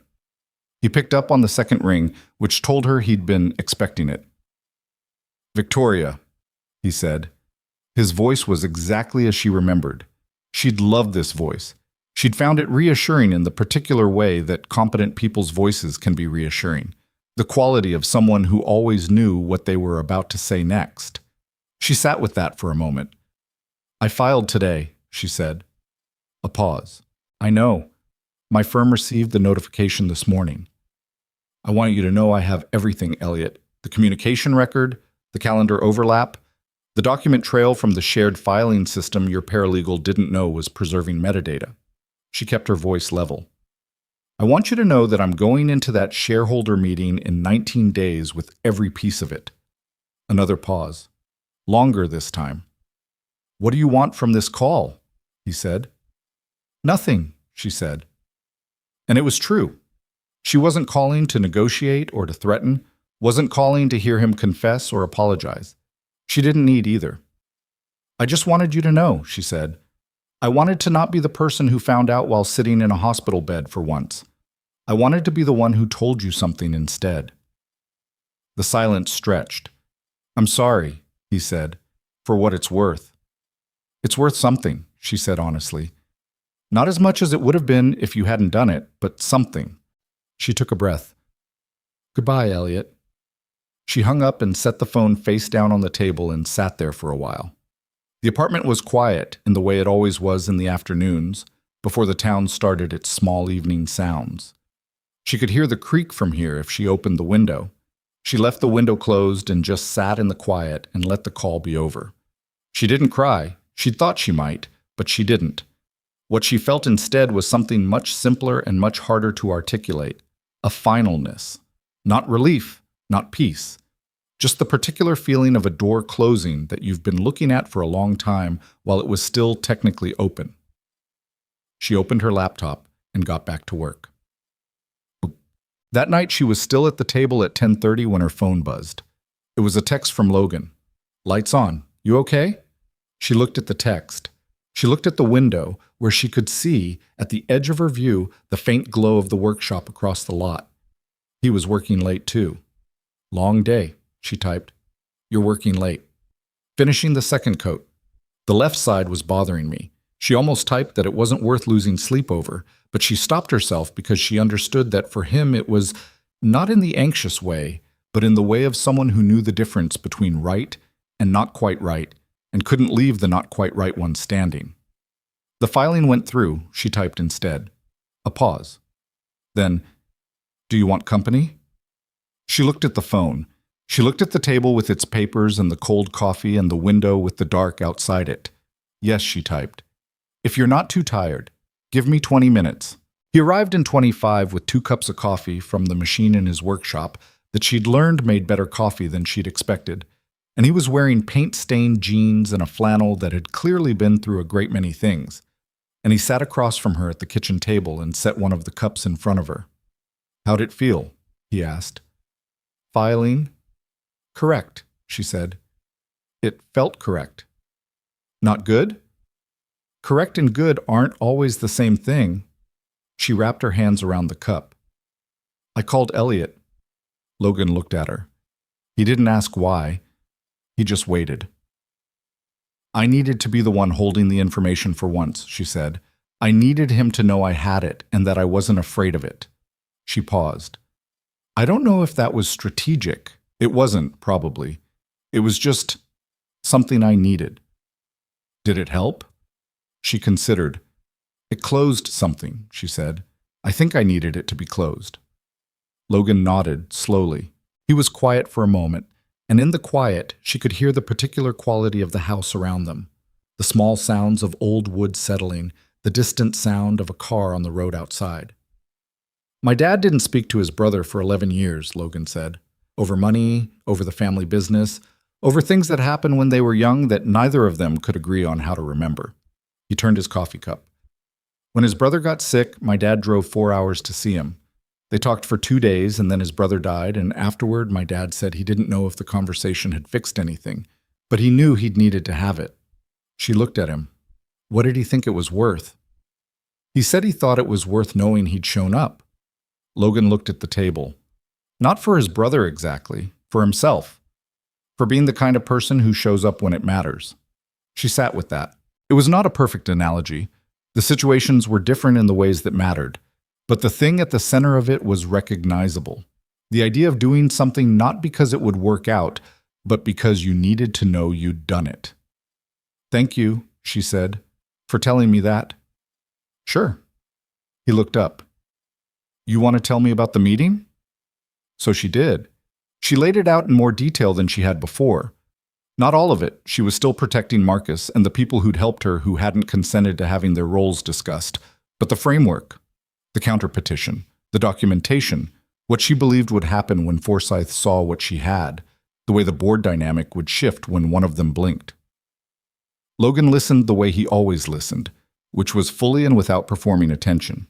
He asked 2 questions. Both were good ones, the kind that didn't come from understanding corporate law, but from understanding people. How Forsyth would weigh personal risk against loyalty to Daniels, whether the other board members would follow or lead if the situation shifted. You know what you're doing, he said when she'd finished. I know what I'm doing when it's working, she said. It's different when you're in the middle of it. You lose, she paused. You lose the view. You start second-guessing the things you're most sure of because you're too close to them. Then don't be too close, he said. Tell me again. She looked at him. What? Tell me the case, like I'm a shareholder who doesn't know you and doesn't like you particularly, and you have to convince me in 15 minutes. He leaned back. Go. She stared at him. Logan, I'm serious. You said you lose the view, so use me for the view. She was quiet for a moment. And then she started talking, and this time she talked differently. She stripped the feeling out of it, addressed him like a stranger, made the case from the structure rather than from the inside of it. He sat across from her and listened with the particular focused expression she'd come to recognize. And when she finished, he was quiet for a moment. The Forsyth communication record, he said. You said the metadata preserved the dates. Yes. How do you explain that to someone who doesn't know what metadata is? She thought about it. I say the files kept a record of when they were created and who created them, the way a receipt has a timestamp. He nodded. Use that. The receipt thing. People understand receipts. She wrote it down on the legal pad. The argument about shareholder value, he continued. You said the acquisition would dismantle the enterprise division. What does that mean for the average person who owns stock? It means short-term gain, long-term devaluation. They'd see an initial spike, and then, don't say devaluation, Logan said. Say what it actually means, in words. She looked at him. He was right. It means they'd get a check today, and in 3 years the check would have been worth more if they'd waited. That's your argument, Logan said. That's the whole thing right there. She wrote that down too. They sat like that for another hour. Him asking blunt, unsophisticated questions from outside the expertise, and her being forced to answer them in language that didn't require the expertise to understand. It was, she recognized, the most useful hour of preparation she'd had. Not because he knew anything about corporate governance, but because he didn't. And the people in that room who'd decide this weren't all Gerald Daniels. Some of them were people who wanted to understand what they were voting on. At midnight, he stood up to go, and she walked him to the door, and they stood in the doorway in the same way they'd stood before. The same quality of unfinished evening between them. Logan, she said. He stopped. He was on the porch step, one level below her, which put them closer to the same height than usual, and in the porch light she could see his face clearly. I need to say something, she said, and I don't know if the timing is... She stopped, started again. I'm in the middle of something, I know that. I know this isn't the right moment for anything else to be complicated. Okay, he said, waiting. But I'm aware, she said. I need you to know I'm aware of... She made a small gesture that was inadequate for what she meant. Of this. Of whatever this is. He looked at her for a moment. He didn't move, didn't close the distance, didn't perform anything. I know, he said. I don't want you to think I'm... Victoria. His voice was quiet. I know. She looked at him. The honesty of his face in the porch light. The complete absence of agenda in it. Okay, she said. When this is done, he said, when you've done what you need to do, we'll figure out the rest of it. You sound very certain about that. He almost smiled. I'm certain about some things, he said. This is one of them. She wanted to ask him how someone got that certain, how you stood at the edge of something unmapped and felt sure rather than afraid. But she didn't ask because she thought she might already know the answer. You got certain the same way you got a bookcase, right? You kept working on it until the seam was where it was supposed to be, and you didn't stop because it wasn't finished yet. Good night, Logan, she said. Good night. He stepped off the porch. He was halfway down the path when he stopped and looked back. Victoria. Yes. You're going to win, he said, simply, plainly, with the quality of a man reporting something he believed without ornamentation. Just so you know. She stood in the doorway and watched him walk back across the lot toward the lit windows of his workshop, and she stayed there until the cold air made the decision for her. And then she went inside and stood in the middle of her kitchen for a moment. She was going to fight for the company she'd built. She was going to win. And standing in a rented kitchen in a small town where her grandmother used to live, she felt something she hadn't felt in a very long time. Not the adrenaline of a deal closing or the relief of a number landing right, but something quieter and more durable than both of those. She felt like she was going to be okay. Not because the meeting was 19 days away and she had the documentation and the counterpetition was filed. Those things were true and they mattered. But she felt okay for a different reason, one she was only beginning to know how to measure. She went to bed at a reasonable hour and she slept. Outside, across the lot, the workshop light burned for another hour before it went off. The 19 days moved the way time moves when you have too much to do and too much to feel simultaneously, some of it fast, some of it unbearably slow, none of it quite matching the speed you needed. Victoria had driven back to the city the Monday after filing because there were things she could no longer manage from a distance. She kept the rental in Mill Haven. She'd paid through the end of November, and she didn't give it up, which was a decision she made without examining it too closely because she understood that some decisions survive scrutiny better before you make them than after. Her city apartment felt like a hotel. She'd lived in it for 3 years, and it had always been beautiful and correct, and it had never quite felt like a place someone lived in, a fact she was only now noticing. She stood in the kitchen the first night back and looked at the clean surfaces and the art she'd chosen with the help of a designer and the view she'd paid for. and she thought about a rented kitchen with papers on the table and 2 coffee cups and the sound of a creak if you opened the window. She didn't open this window. What she did was work. The counterpetition had bought her time and established the framework, but the shareholder meeting was where it would actually be decided. And there's a difference between having the evidence and making the evidence land. She spent the first week back in meetings with Marcus and their legal team. A woman named Priya Sood, who'd been their outside counsel for 2 years and who had the gift of being exactly as alarmed as the situation warranted, no more and no less, which Victoria found enormously useful. The metadata authentication is solid, Priya said at their second meeting. I'm less concerned about that than I am about Daniels' standing argument.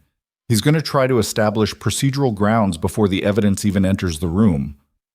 I know, Victoria said. That's what I'd do. He'll argue the counterpetition itself is out of order, that the filing window was conditional on receipt of formal written notice, and that the email notification doesn't satisfy the written notice requirement in Section 8. He's wrong about that.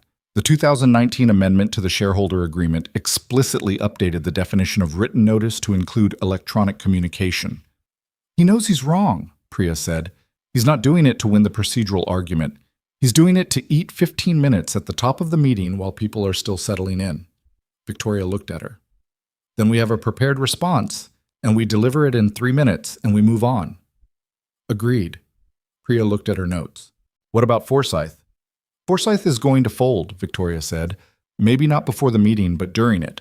Once he sees the full document set laid out in sequence, he's going to understand that his name is on too many of those pages to survive a disclosure hearing. He'll want a conversation. She paused. Let him want it. Don't give him the conversation before we're in the room. And Park? Park followed Daniels into this, and she knows it. She's not going to fall on a sword for Gerald Daniels. Victoria had met Christine Park 8 times. She was a precise, self-preserving woman who'd made her name in risk management, which meant she understood exposure better than almost anyone else on that board. When Forsyth moves, she'll move the same direction. Marcus had been quiet through most of this, which was how she knew he was thinking hard. He looked up from his notes. What about the shareholders who aren't board members? The ones who'll be in that room and don't know any of this is coming? They know something is coming, Victoria said. The special session itself is the signal. Nobody calls a special session for good news. She thought about Logan asking her to talk through the case like he was a stranger who didn't know her. The argument isn't complicated, she said. They conspired to remove leadership during a medical leave. They used privileged access, specifically access provided by someone with a personal relationship to the CEO, to do it. And the acquisition they were positioning for would have created short-term value for a small number of people and long-term devaluation for everyone else in that room. She looked at Marcus. People understand when someone's trying to take what isn't theirs. Marcus nodded slowly. That's the argument. That's the whole argument, she said. She called Logan most evenings. She hadn't planned that either. It had started practically. She'd needed to talk through the receipt metaphor he'd suggested, had wanted to test it against another conversation, and she'd called him on a Wednesday and they'd spent 40 minutes on the phone, and at the end of it she'd felt the same thing she felt after, the late nights at her kitchen table in Millhaven, which was the loosening, the quiet after the noise. By the second week it was just how her evenings ended. He was good on the phone.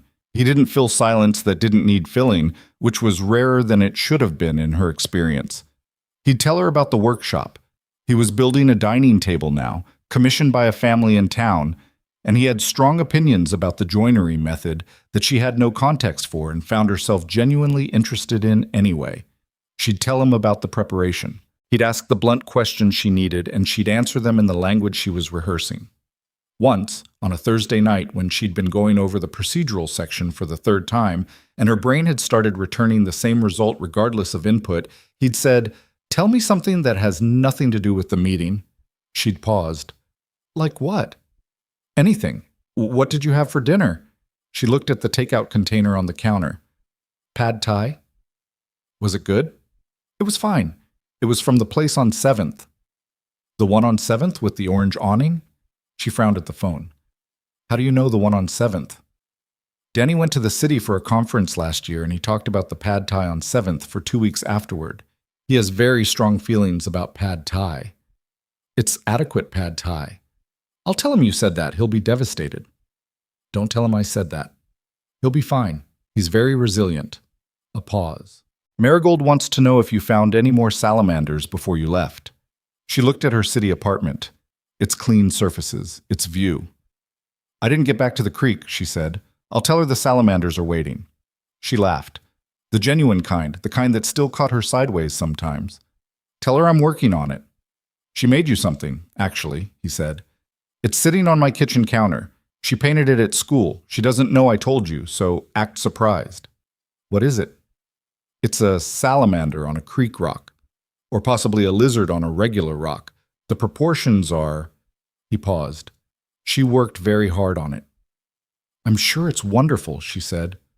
I'm sure it is too, he agreed, and she could hear in his voice that he meant it, that he genuinely believed his daughter's salamander painting was wonderful in the way that mattered, which was the only way. She sat on her kitchen floor. She'd slid down from the counter at some point during the conversation, which she didn't notice until she was already there, and said, Logan. Yeah. Thank you for calling me. I mean, I called you, but thank you for picking up. I pick up? He said simply. I know. She looked at the ceiling. I'm starting to count on it. A pause. Good, he said. The same quiet delivery of certainty he always had. The same absence of drama around things he clearly felt. That's the idea. She went to bed that night at an actual hour, and she didn't dream about anything, and in the morning she felt ready in a way she hadn't the morning before. Marigold arrived in her life like a weather system. It wasn't one event. It was the accumulation of small things over the weeks, the texture of someone becoming part of your thinking.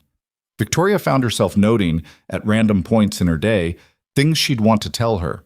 An article about a new study on amphibian habitats in urban waterways. A documentary she'd seen referenced in a magazine. The fact that the building across from her office had a family of pigeons nesting in a window box that Marigold would have opinions about.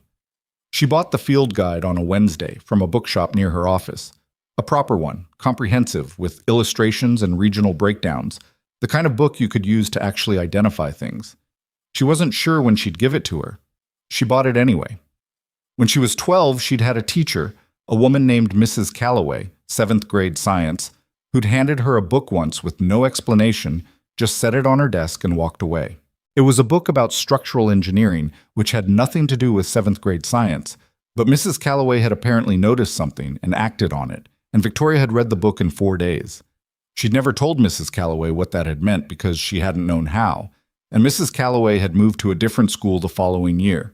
She thought about that a lot in the weeks before the meeting, about things that are noticed and things that are acted on, about the difference between seeing something in a person and doing something about it. Marigold was 8, and she paid attention to living things, and she had opinions, and she didn't wait for permission to know things. She was, Victoria was discovering, very easy to love. This was both straightforward and complicated, because the things that are easy to love are also the things you can lose, and she had a reliable history of losing things. She thought about that. She thought about Logan saying, I choose you without flinching, not in those words, not yet, but in the accumulation of showing up and picking up and making dinner and sitting at the kitchen table asking blunt questions she needed someone to ask. She thought about what it would mean to trust that. She wasn't there yet. She knew she wasn't there yet, but she was closer than she'd been, and the direction felt right. And for someone who'd been questioning her own direction for months, right was a significant thing to feel. 9 days before the meeting, Richard Forsyth called Marcus. Marcus called Victoria 2 minutes later. She was in a meeting with Priya that she stepped out of without explanation. He wants to talk, Marcus said. I know. He's framing it as wanting to understand the full picture before the session. He used the phrase, explore common ground. There is no common ground, she said. What he wants is to see if I'll settle before it gets to the room. Are you considering it?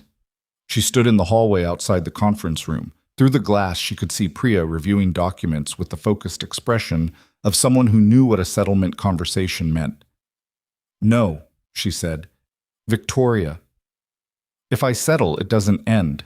It creates a precedent that I can be moved when the pressure is sufficient. Daniels will know that. Anyone else who's watching will know that. She kept her voice even. We go to the room. We put it in front of the shareholders. We let them decide. A pause. He's going to make this ugly, Marcus said. He'll try to make it about your health. Let him. She looked at the window at the end of the hallway. The city below, gray and busy. I'm not hiding from my health. I had surgery, and I recovered, and I'm standing here. He can try to make that into a liability in front of the people who own stock in a company I built before I was 30. She paused. Let him try. Marcus was quiet for a moment. Okay, he said. Tell Forsyth that if he wants to explore common ground, he can do it in the meeting room in 9 days. He's not going to like that. I know, she said. He's not supposed to. She went back into the meeting. 6 days before, she drove back to Millhaven for a weekend. She wasn't sure exactly why she needed to, except that the city had started to feel like something she was working inside rather than living inside, and she needed to feel like a person rather than a function for a couple of days. She called Logan from the road, and he said, "Come have dinner." And she said she'd bring something, and he said, "Don't worry about it." And she stopped at a bakery in town anyway because she was not capable of arriving at someone's house with nothing. She arrived at 6:30 with a pie she hadn't baked herself. The sign in the bakery window had said honey apple, and she'd stood in front of it for approximately 0 seconds before deciding. Marigold opened the door before she'd knocked. "Dad said you were coming at 6, she said, with the air of someone who'd been monitoring this situation. "I said around 6, Logan called from somewhere inside. "Not at 6. "Around 6 means at 6, Marigold told Victoria, as if this were self-evident. Her eyes went to the pie box. "What's that?" "Honey apple pie from the bakery on Main." "The one with the green door?" "Is there another one?" "There's one by the gas station, but Dad says it's only okay."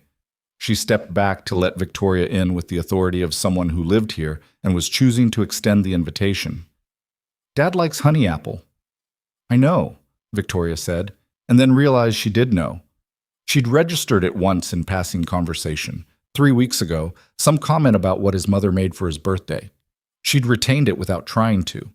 Logan appeared from the kitchen in a flannel with a dish towel over his shoulder, and he looked at the pie box and then at her, and the look on his face was the same one he had in the workshop, the same quality of something being in the right place. "You didn't have to," he said. "I know," she said. "Green Door Bakery." "Good choice." He took the box. "Marigold, go wash your hands." "I already did." "Again." She went. He looked at Victoria in the entryway.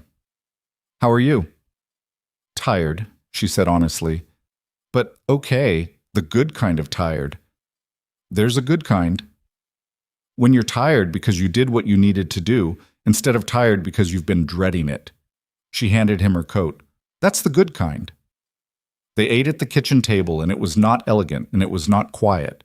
Marigold had strong opinions about the documentary she'd watched in school about migratory birds, which led to a debate about whether migration counted as a form of intelligence, which led to Logan arguing that most intelligent things looked simple from the outside, which led to Marigold asking Victoria whether her company did any intelligent-looking simple things. "Most of what looks simple from the outside isn't," Victoria said. "That's usually the goal, to do something complicated well enough that nobody sees the complicated part." "Like magic tricks," Marigold said. "A little like magic tricks, yes." "Is that what you're doing at the meeting? A magic trick?" "Marigold," Logan said. "I'm curious." "You can be curious without interrogating guests." "She's not a guest," Marigold said, with the certainty of someone stating an established fact. "She's Victoria." The kitchen was quiet for just a moment. Victoria looked at Marigold, who was eating her dinner with the complete focus of someone who'd said a true thing and seen no reason to make it strange. Logan was looking at his plate. "No," Victoria said to Marigold's question. "It's not a magic trick. It's more like evidence, showing people what's actually there and trusting that they'll see it. What if they don't?" "Then I'll say it more clearly," Victoria said. "Until they do." Marigold appeared satisfied with this. "Okay," she said. "Can we have pie now?" They had pie. It was good. The honey flavor was not too sweet. The apples still had texture.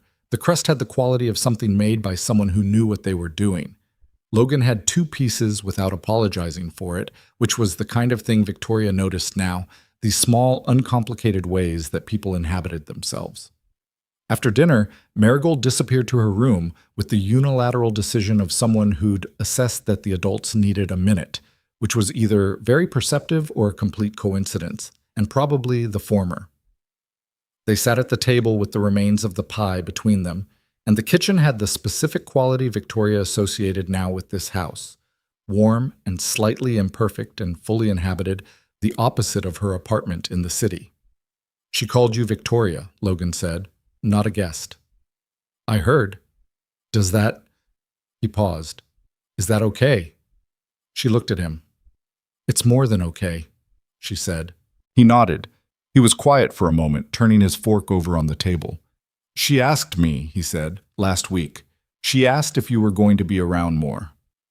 "What did you say?" "I said I thought so." He looked up. "Was that wrong?" "No," she said.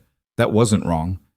He held her gaze for a moment, and then he looked back at the table, and she was grateful that he didn't try to make it more than what it was in this moment.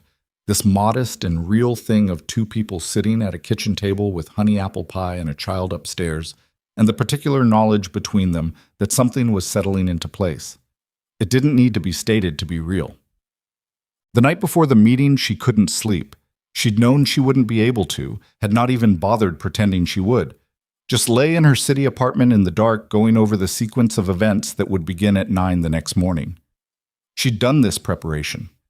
The documentation was authenticated and indexed. Priya had prepared the response to the procedural challenge. Marcus had the room logistics. She knew what she was walking into. Knowing and facing it were still two separate operations. At 2 in the morning, her phone lit up. A text from Logan. "Still up?" She almost laughed. She typed back, "Yes. You?" "Marigold had a nightmare. She's asleep again." "I'm not." What was her nightmare about? A very large salamander. She was upset that it wouldn't let her study it. "That's the most Marigold nightmare I've ever heard. She settled when I told her the salamander was probably just shy." Victoria lay in the dark with the phone on her chest. Outside her window, the city was doing what the city did at 2 in the morning, which was never fully stop. Logan. "Yeah, I'm scared." She hadn't planned to say that. She hadn't said it out loud to anyone, hadn't let herself say it in any of the preparation, any of the case building, any of the long evenings with Marcus and Priya. She'd been focused and strategic and occasionally furious, and she had not, until this moment, said the plain and simple thing underneath all of it. Her phone buzzed. "I know," Logan wrote. "That's okay." She looked at those 4 words for a long time. What if I lose? A pause. She could imagine him in his kitchen, probably standing at the counter, the house quiet around him. "Then you come back here," he wrote, "and we figure out what comes next, together." She read that once. She read it again. "You can't promise that," she typed. "I just did." She lay in the dark for a while after that. The city outside was still loud and constant, indifferent the way cities are. She thought about a park bench by a creek, and a woman sitting still for a long time, and a child who noticed things, and a man who showed up with groceries and asked blunt questions, and fixed windows and picked up the phone. She thought about what it meant that she'd driven back to Millhaven 6 days before the most important professional confrontation of her life. Not to strategize, but to sit at a kitchen table and eat pie and hear a child say she wasn't a guest. She thought about what she was fighting for tomorrow, and what she'd found while she was fighting for it. She texted him, "Good night, Logan." He wrote back, "Go win." She set the phone on the nightstand and closed her eyes, and this time, for a few hours, she slept. She was up at 5:30 without an alarm. Not the anxious kind of awake, not the kind where your heart is already running before your mind catches up. It was the quieter kind, the kind where you've been waiting for a day long enough that your body decides to stop pretending to sleep and simply get ready. She made coffee and stood at her kitchen window, watching the city in the dark. The way it started its engine before dawn, delivery trucks and lit office windows, and the particular gray that comes before the sky decides what color it's going to be. She thought about her grandmother's house on Birch Street, about the kitchen that smelled like cardamom, and the window that looked out on a yard that was never quite tamed, and about being 9 years old and feeling, for reasons she couldn't have articulated then, that this was what safe felt like. She hadn't known she was filing that away. She hadn't known she'd need it 30 years later as a reference point. She got dressed carefully and without particular vanity. The charcoal suit she'd worn to the last investor presentation, the one that had been described in a business publication as authoritative, which she'd found both accurate and slightly exhausting as a thing to be described as. She put her hair up. She looked at herself in the mirror for a moment, the kind of look where you're not checking your appearance but making sure someone is home. Someone was home. She picked up her bag and went. Us. The shareholder meeting room was on the 14th floor of the Hale Industries building, a space she'd used dozens of times for dozens of purposes, and it looked exactly as it always looked. The long table, the chairs, the projector screen, the windows with their reliable city view. Familiar in the way that something can be familiar and feel entirely different depending on what you're carrying into it. Marcus was already there when she arrived at 8:15. He was standing by the coffee setup on the side credenza, and when he turned and saw her, something moved across his face that she would categorize as relief, though he composed it quickly. "How are you?" he said. "Ready," she said. "Where's Priya?" "On her way up. She got here 10 minutes ago. She went back to the car for something." He handed her a coffee. "Forsyth's assistant called this morning." "And?" "He's coming. He didn't pull out." Marcus looked at her. "That's actually good." "I know." She'd been monitoring this possibility, that Forsyth would call in sick, cite a conflict, find some reason to be absent that would delay the session and buy time for a different strategy. "He's coming because he thinks he still has leverage," she said. "He doesn't, but he thinks he does." "Daniels is already here," Marcus said. "He came in at 8. He's in the small conference room with his attorney." "Of course he is." She looked at the room, at the seats, at the screen. "How many shareholders confirmed?" 47 direct, about 60 proxies. A few more might come in person." He paused. "It's a good room, Victoria. Most of these people built with you." "Most," she said. "Most is enough." Priya came in at 8:30 with her briefcase and the brisk, organized energy of someone who'd slept well and eaten breakfast and was genuinely unafraid of difficult rooms. She and Victoria ran through the sequence one more time, not because they needed to, but because the run-through was its own kind of steadying, the way athletes move through a routine before they perform it for real. At 8:55, people started coming in. She stood at the front of the room, and she greeted each person by name, and she meant it. These were people she knew, people who'd believed in what she was building at various stages of it, people who'd taken calls from her at odd hours and reviewed documents she'd sent at midnight. Not all of them liked her. Liking wasn't the point. They knew her work, and she knew theirs. Gerald Daniels came in at 8:58. She hadn't seen him since July. He was 64 and silver-haired and had the manner of someone who'd spent 4 decades in boardrooms and learned to wear them like a second skin. He looked at her when he came in, and she watched him assess. The quality of her composure, the positioning, the fact that she was standing at the front of the room rather than seated, which he'd understand as intentional. He nodded at her. She nodded back. Richard Forsyth came in behind him, which told her they'd coordinated their entrance, and she registered this as the information it was. Christine Park came in alone, sat on the left side of the table, and did not look at Daniels.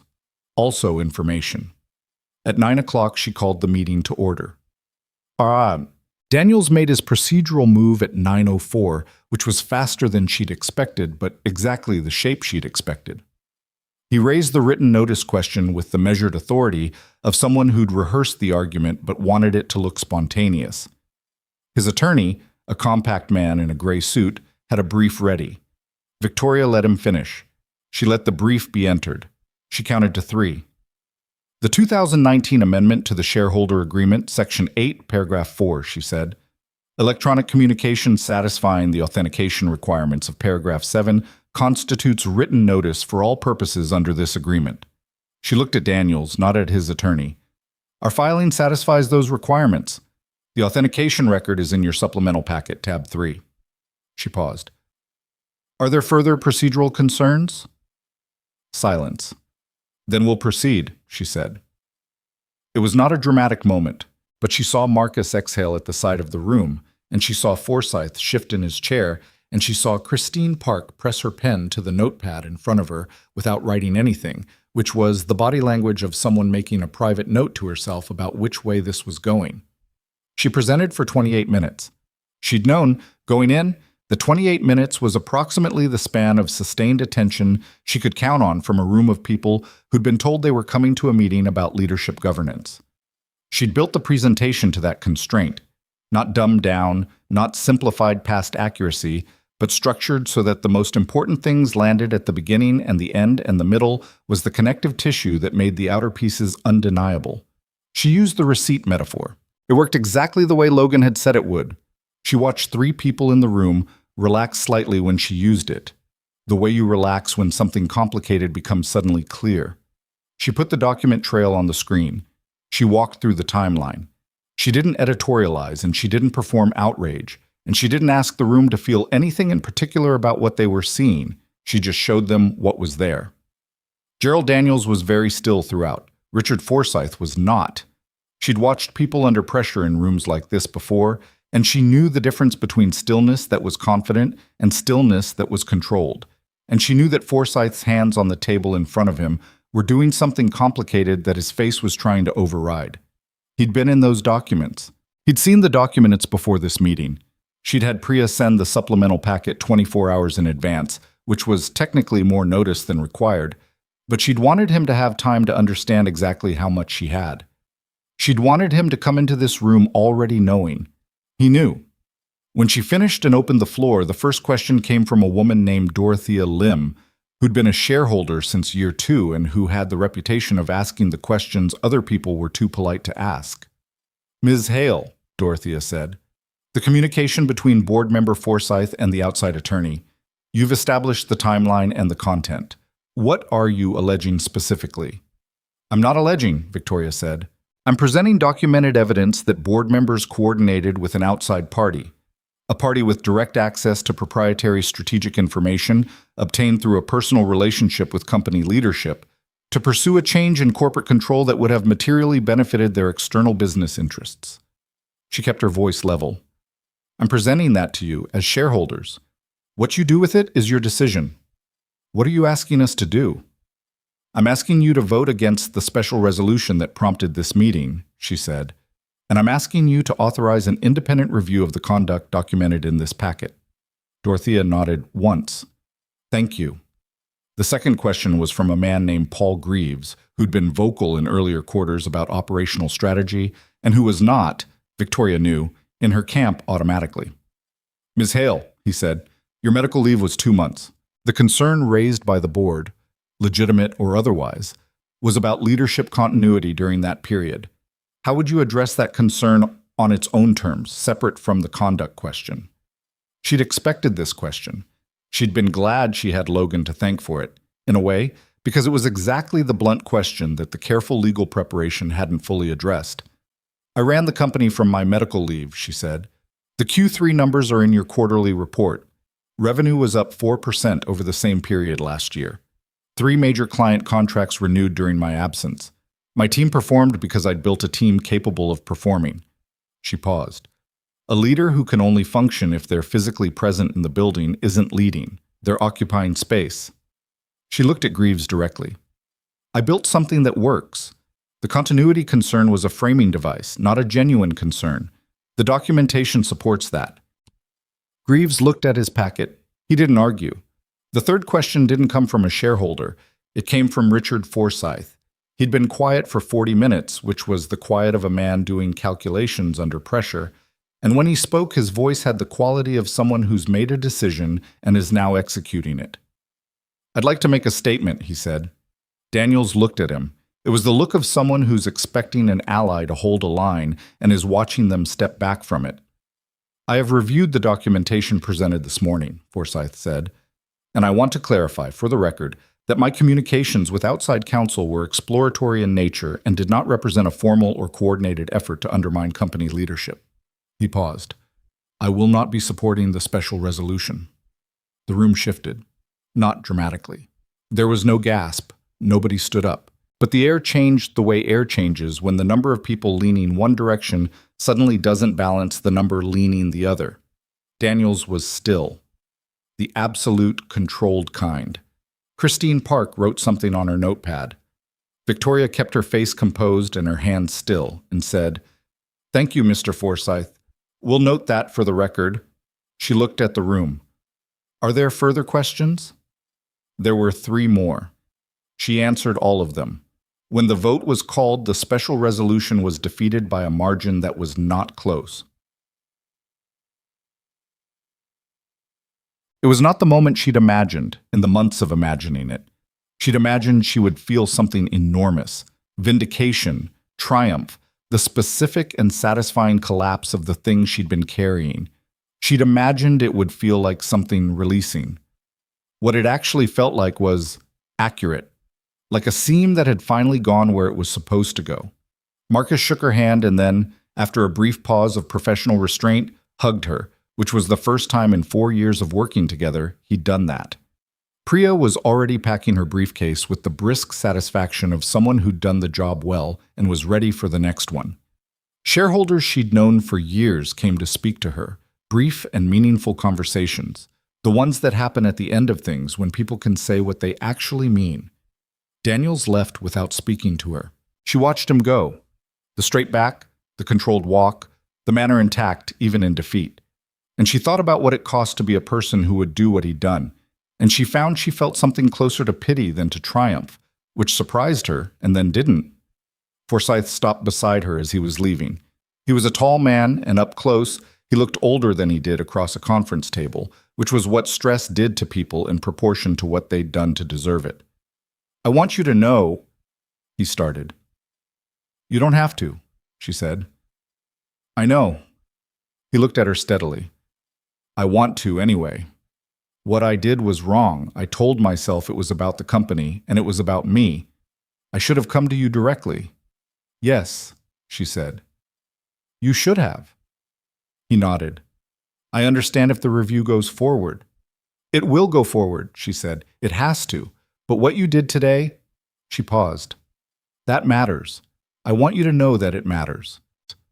He held her gaze for a moment, and then he walked out, and she turned back to the room where Marcus was on the phone, and Priya was still packing, and through the windows the city was doing its ordinary business in the ordinary morning light. She stood there for a moment. She took out her phone. "It's done," she texted Logan. 3 seconds. "I know," he wrote back. "How?" "Because you said I would." A pause. Then, "How do you feel?" She looked at the room, at the windows, at the view she'd paid for from this building she'd built. "Like I want to come home," she wrote. She read it back before she sent it, and then she sent it. His response came immediately, no pause this time. Then, "Come home." She gave herself 2 days to handle the immediate aftermath. Calls with Marcus, calls with Priya, a statement released through their communications team that was measured and professional and said exactly what needed to be said without performing anything that didn't need to be there. She took calls from 3 of the shareholders who'd been in the room and who wanted to express support in the way that people do when a situation is resolved and they want to be on the right side of it. She was gracious, because grace cost her nothing, and the relationships were real regardless of the timing. On the second day, she called Marcus at noon and said, "I'm going to Millhaven for the weekend." "You should," he said. "You should take longer than that." "I'm taking the weekend." "The independent review is in your hands and Priya's hands, and those are good hands," she said. "I'll be reachable." "Victoria," he paused. "I've worked for you for 4 years. In those 4 years, I've seen you take 3 vacations. Each of them was cut short." Another pause. "Take the weekend and then some. The company will be here." She was quiet for a moment. "You sound like you're trying to get rid of me." "I'm trying to make you take a break before you burn out on your own comeback," he said, "which is exactly the kind of thing you would do." She thought about this. "1 week," she said. "1 week," he agreed, as if this were a generous offer rather than the bare minimum. She drove to Millhaven that afternoon, and the drive felt different than it had the first time she'd made it. The first time she'd been running towards somewhere quiet. This time, she was going towards something specific. She knew the difference now.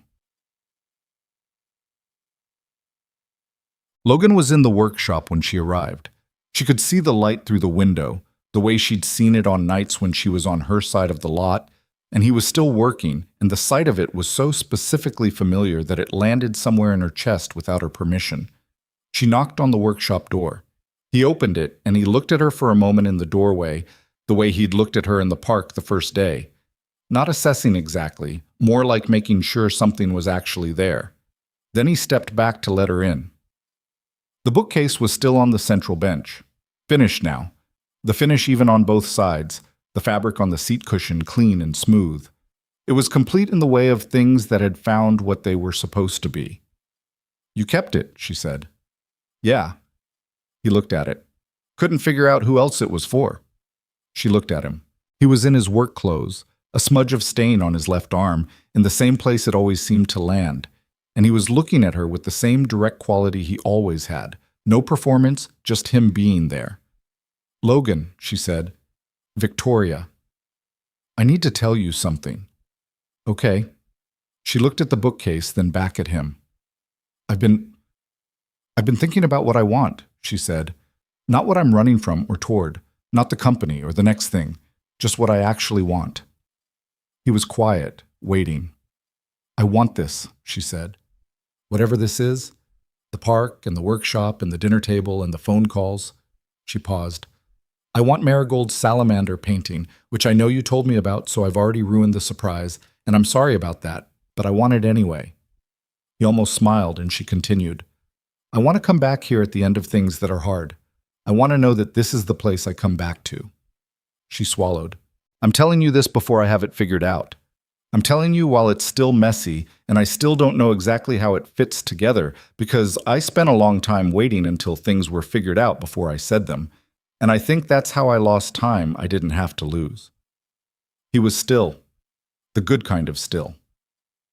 "I know you have a life here that works," she said, "and I know I come with a lot of—" She made a gesture. "A lot of complicated. And I know Marigold is the most important thing, and whatever this is has to be right for her, not just right for us." "Victoria, I'm not done." "You kind of are," he said, with the gentleness that somehow made it not dismissive. She stopped. He moved from where he was standing to, not quickly, nothing about Logan Reed was done quickly. And he crossed the workshop, and he was standing in front of her, and he looked at her the way he'd looked at her on her porch in the dark, the same plain, present, agenda-free looking. "I've been waiting for you to catch up," he said. "I've been waiting since about the second week."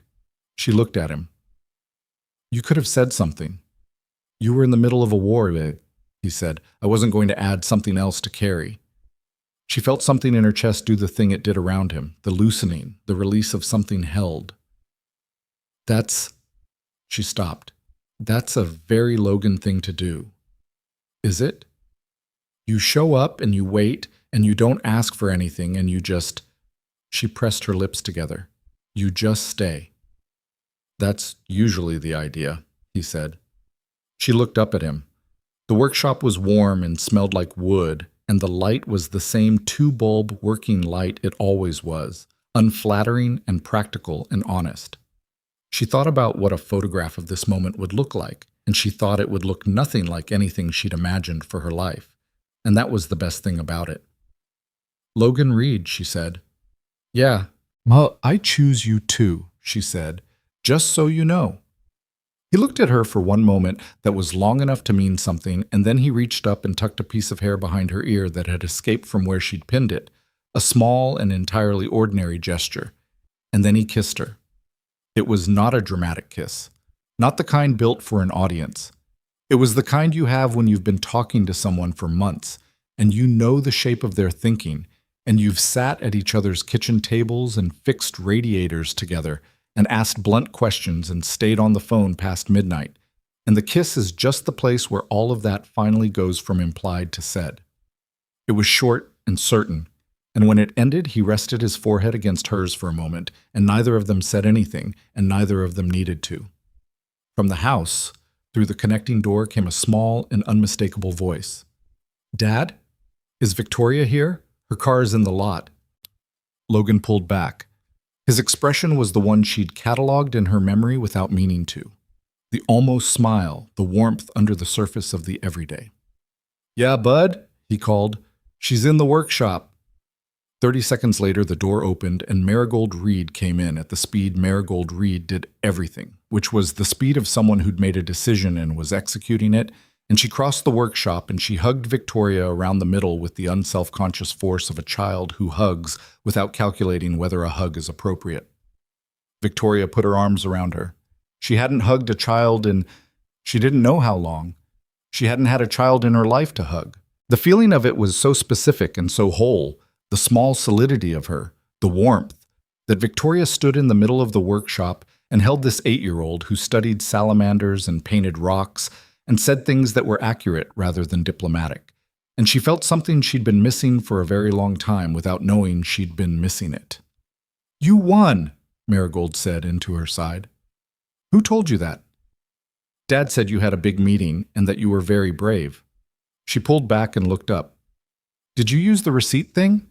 Victoria looked at Logan. He raised his hand slightly, the gesture of someone who had decided not to fight the information flow in his household.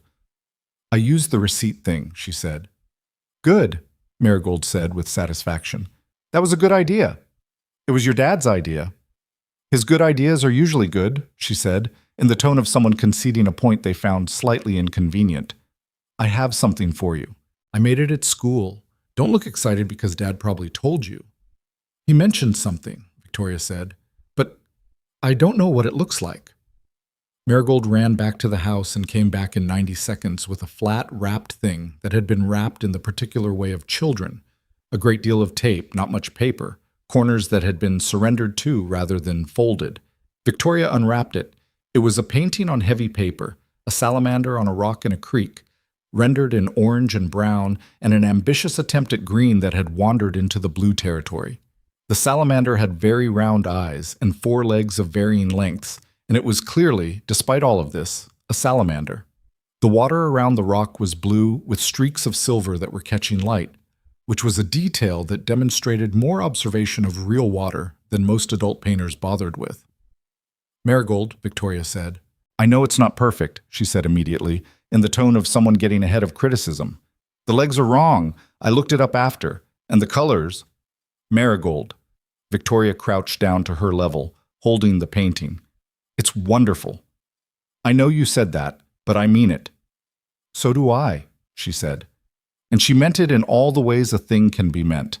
The painting itself and what it represented, and the child who'd made it without being asked, who'd decided that Victoria was someone worth making something for. Marigold studied her face for a moment with the focused attention she brought to creek observations and bird documentaries and difficult questions about what things meant. "Are you going to stay now?" she asked. Victoria looked at her. Then she looked up at Logan, who was leaning against the workbench with his arms crossed and the steady, patient expression of a man who'd decided to let this moment be whatever it was going to be. "Yes," she said. "I'm going to stay." Marigold nodded once, decisively, as if this were a reasonable answer that had required confirmation. "Okay," she said. "Then, can we go see if the salamanders are still at the creek?" Logan uncrossed his arms. "It's almost dark." "The early dark, not the late dark. There's still some left." "Your shoes." She was already halfway to the house door. "I'll get my shoes and my jacket, and I'll meet you on the path." The door swung shut behind her. Victoria stood up slowly, still holding the painting. "She's going to be fine," Logan said. "I know." Victoria looked at the painting. "She's remarkable." She had her grandmother's stubbornness and her mother's capacity for disappearing into the things she loves, and something else I can't account for that showed up on its own, he said. "She's going to be completely fine." Victoria looked at him. "So are you," she said. Something moved across his face. Not surprise exactly, but the thing that happens when someone says out loud a truth you've been quietly carrying. He looked at her for a moment and then he said, "Yeah," quietly, and he meant it.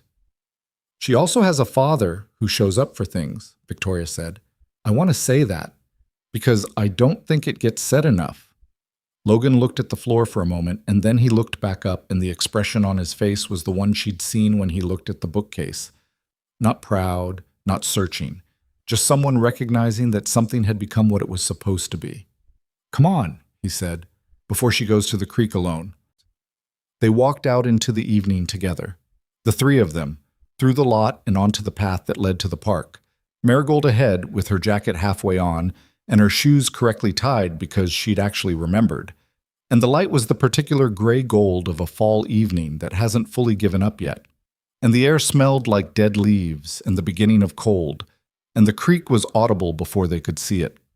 They found 2 salamanders. Marigold crouched at the bank with the patience of a naturalist and documented them in her notebook with a seriousness that Logan watched from a few feet back, hands in his pockets. Victoria stood beside him. "She's going to be a biologist," Victoria said quietly, "or an attorney. She argues everything." "Both, maybe." "Well, that's a very specific nightmare," Logan said, but his voice was full of it. The love that's also exhaustion, the pride that's also terror, the whole complicated weight of caring about someone who's going to keep becoming more themselves no matter what you do. Victoria slipped her hand into his. Not dramatically, not as a statement, just because they were standing next to each other and it was the natural place for her hand to go, and his hand closed around hers with the same quality as everything else he did, present and unhurried and certain. Marigold looked up from the creek. "There's a third one," she announced. "Under the big rock. I can see its tail." She looked at Victoria. "Do you want to come see?" Victoria looked down at the creek bank, at the mud, at her good shoes. She looked at Marigold's face, which was open and inviting in the way of a child who's extending the best things she has to offer. She stepped off the path. "Show me," she said. There's a version of this story that ends at the shareholder meeting. The vote. The vindication. Victoria Hale walking out of that room with her company intact, and the people who'd underestimated her appropriately reckoning with what that meant. That's a satisfying ending. It's also an incomplete one. Because the thing that the board never understood, the thing that Elliot, for all his intelligence and access, had fundamentally miscalculated, was that what they were trying to take from Victoria Hale wasn't her company. Her company was what she'd built because she was good at building things.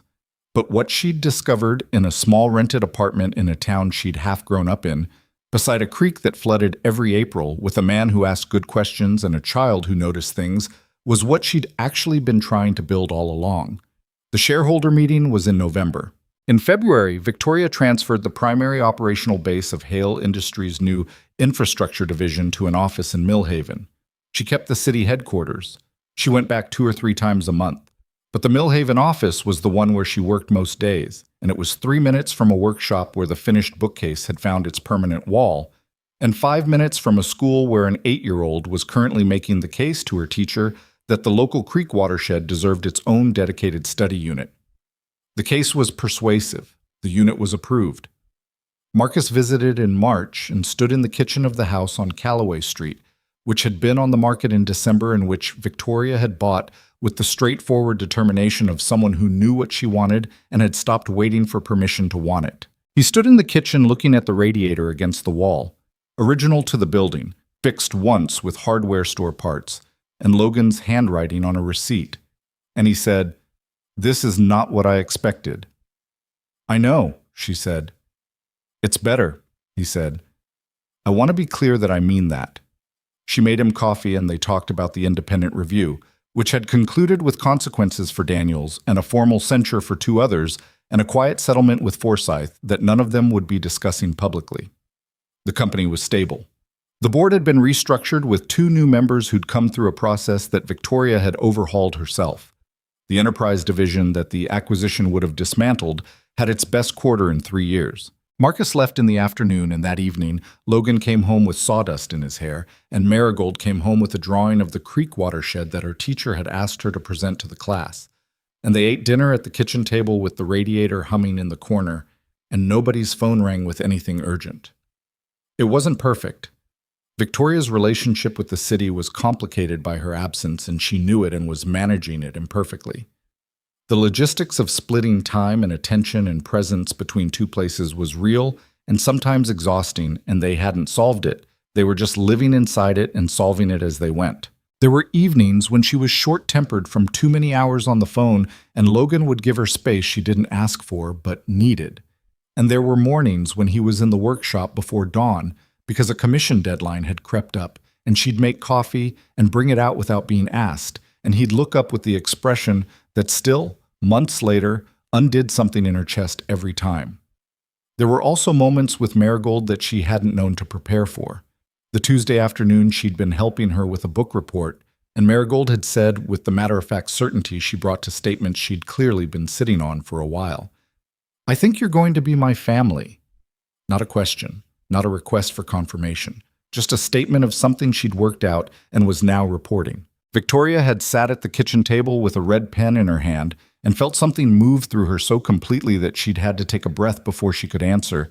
And what she'd said was, "I think so too," which was not the full measure of what she felt, but was the truest thing she could say while still being able to speak. A person can build things their whole life and mistake the building for the point. Victoria had done this. She knew she'd done it. She could trace it back through the years like a seam that had been slightly off from the beginning, pulling everything that rested on it slightly off too. She'd built Hale Industries because she was good at it, and because it mattered to her, and because she'd needed, for a long time, to prove to herself that she could. And all three of those things were real, and none of them were the things she'd been missing. What she'd been missing was simpler and harder than any company she'd ever built. It was the ordinary weight of being known by specific people in a specific place. Being the one who fixed the radiator.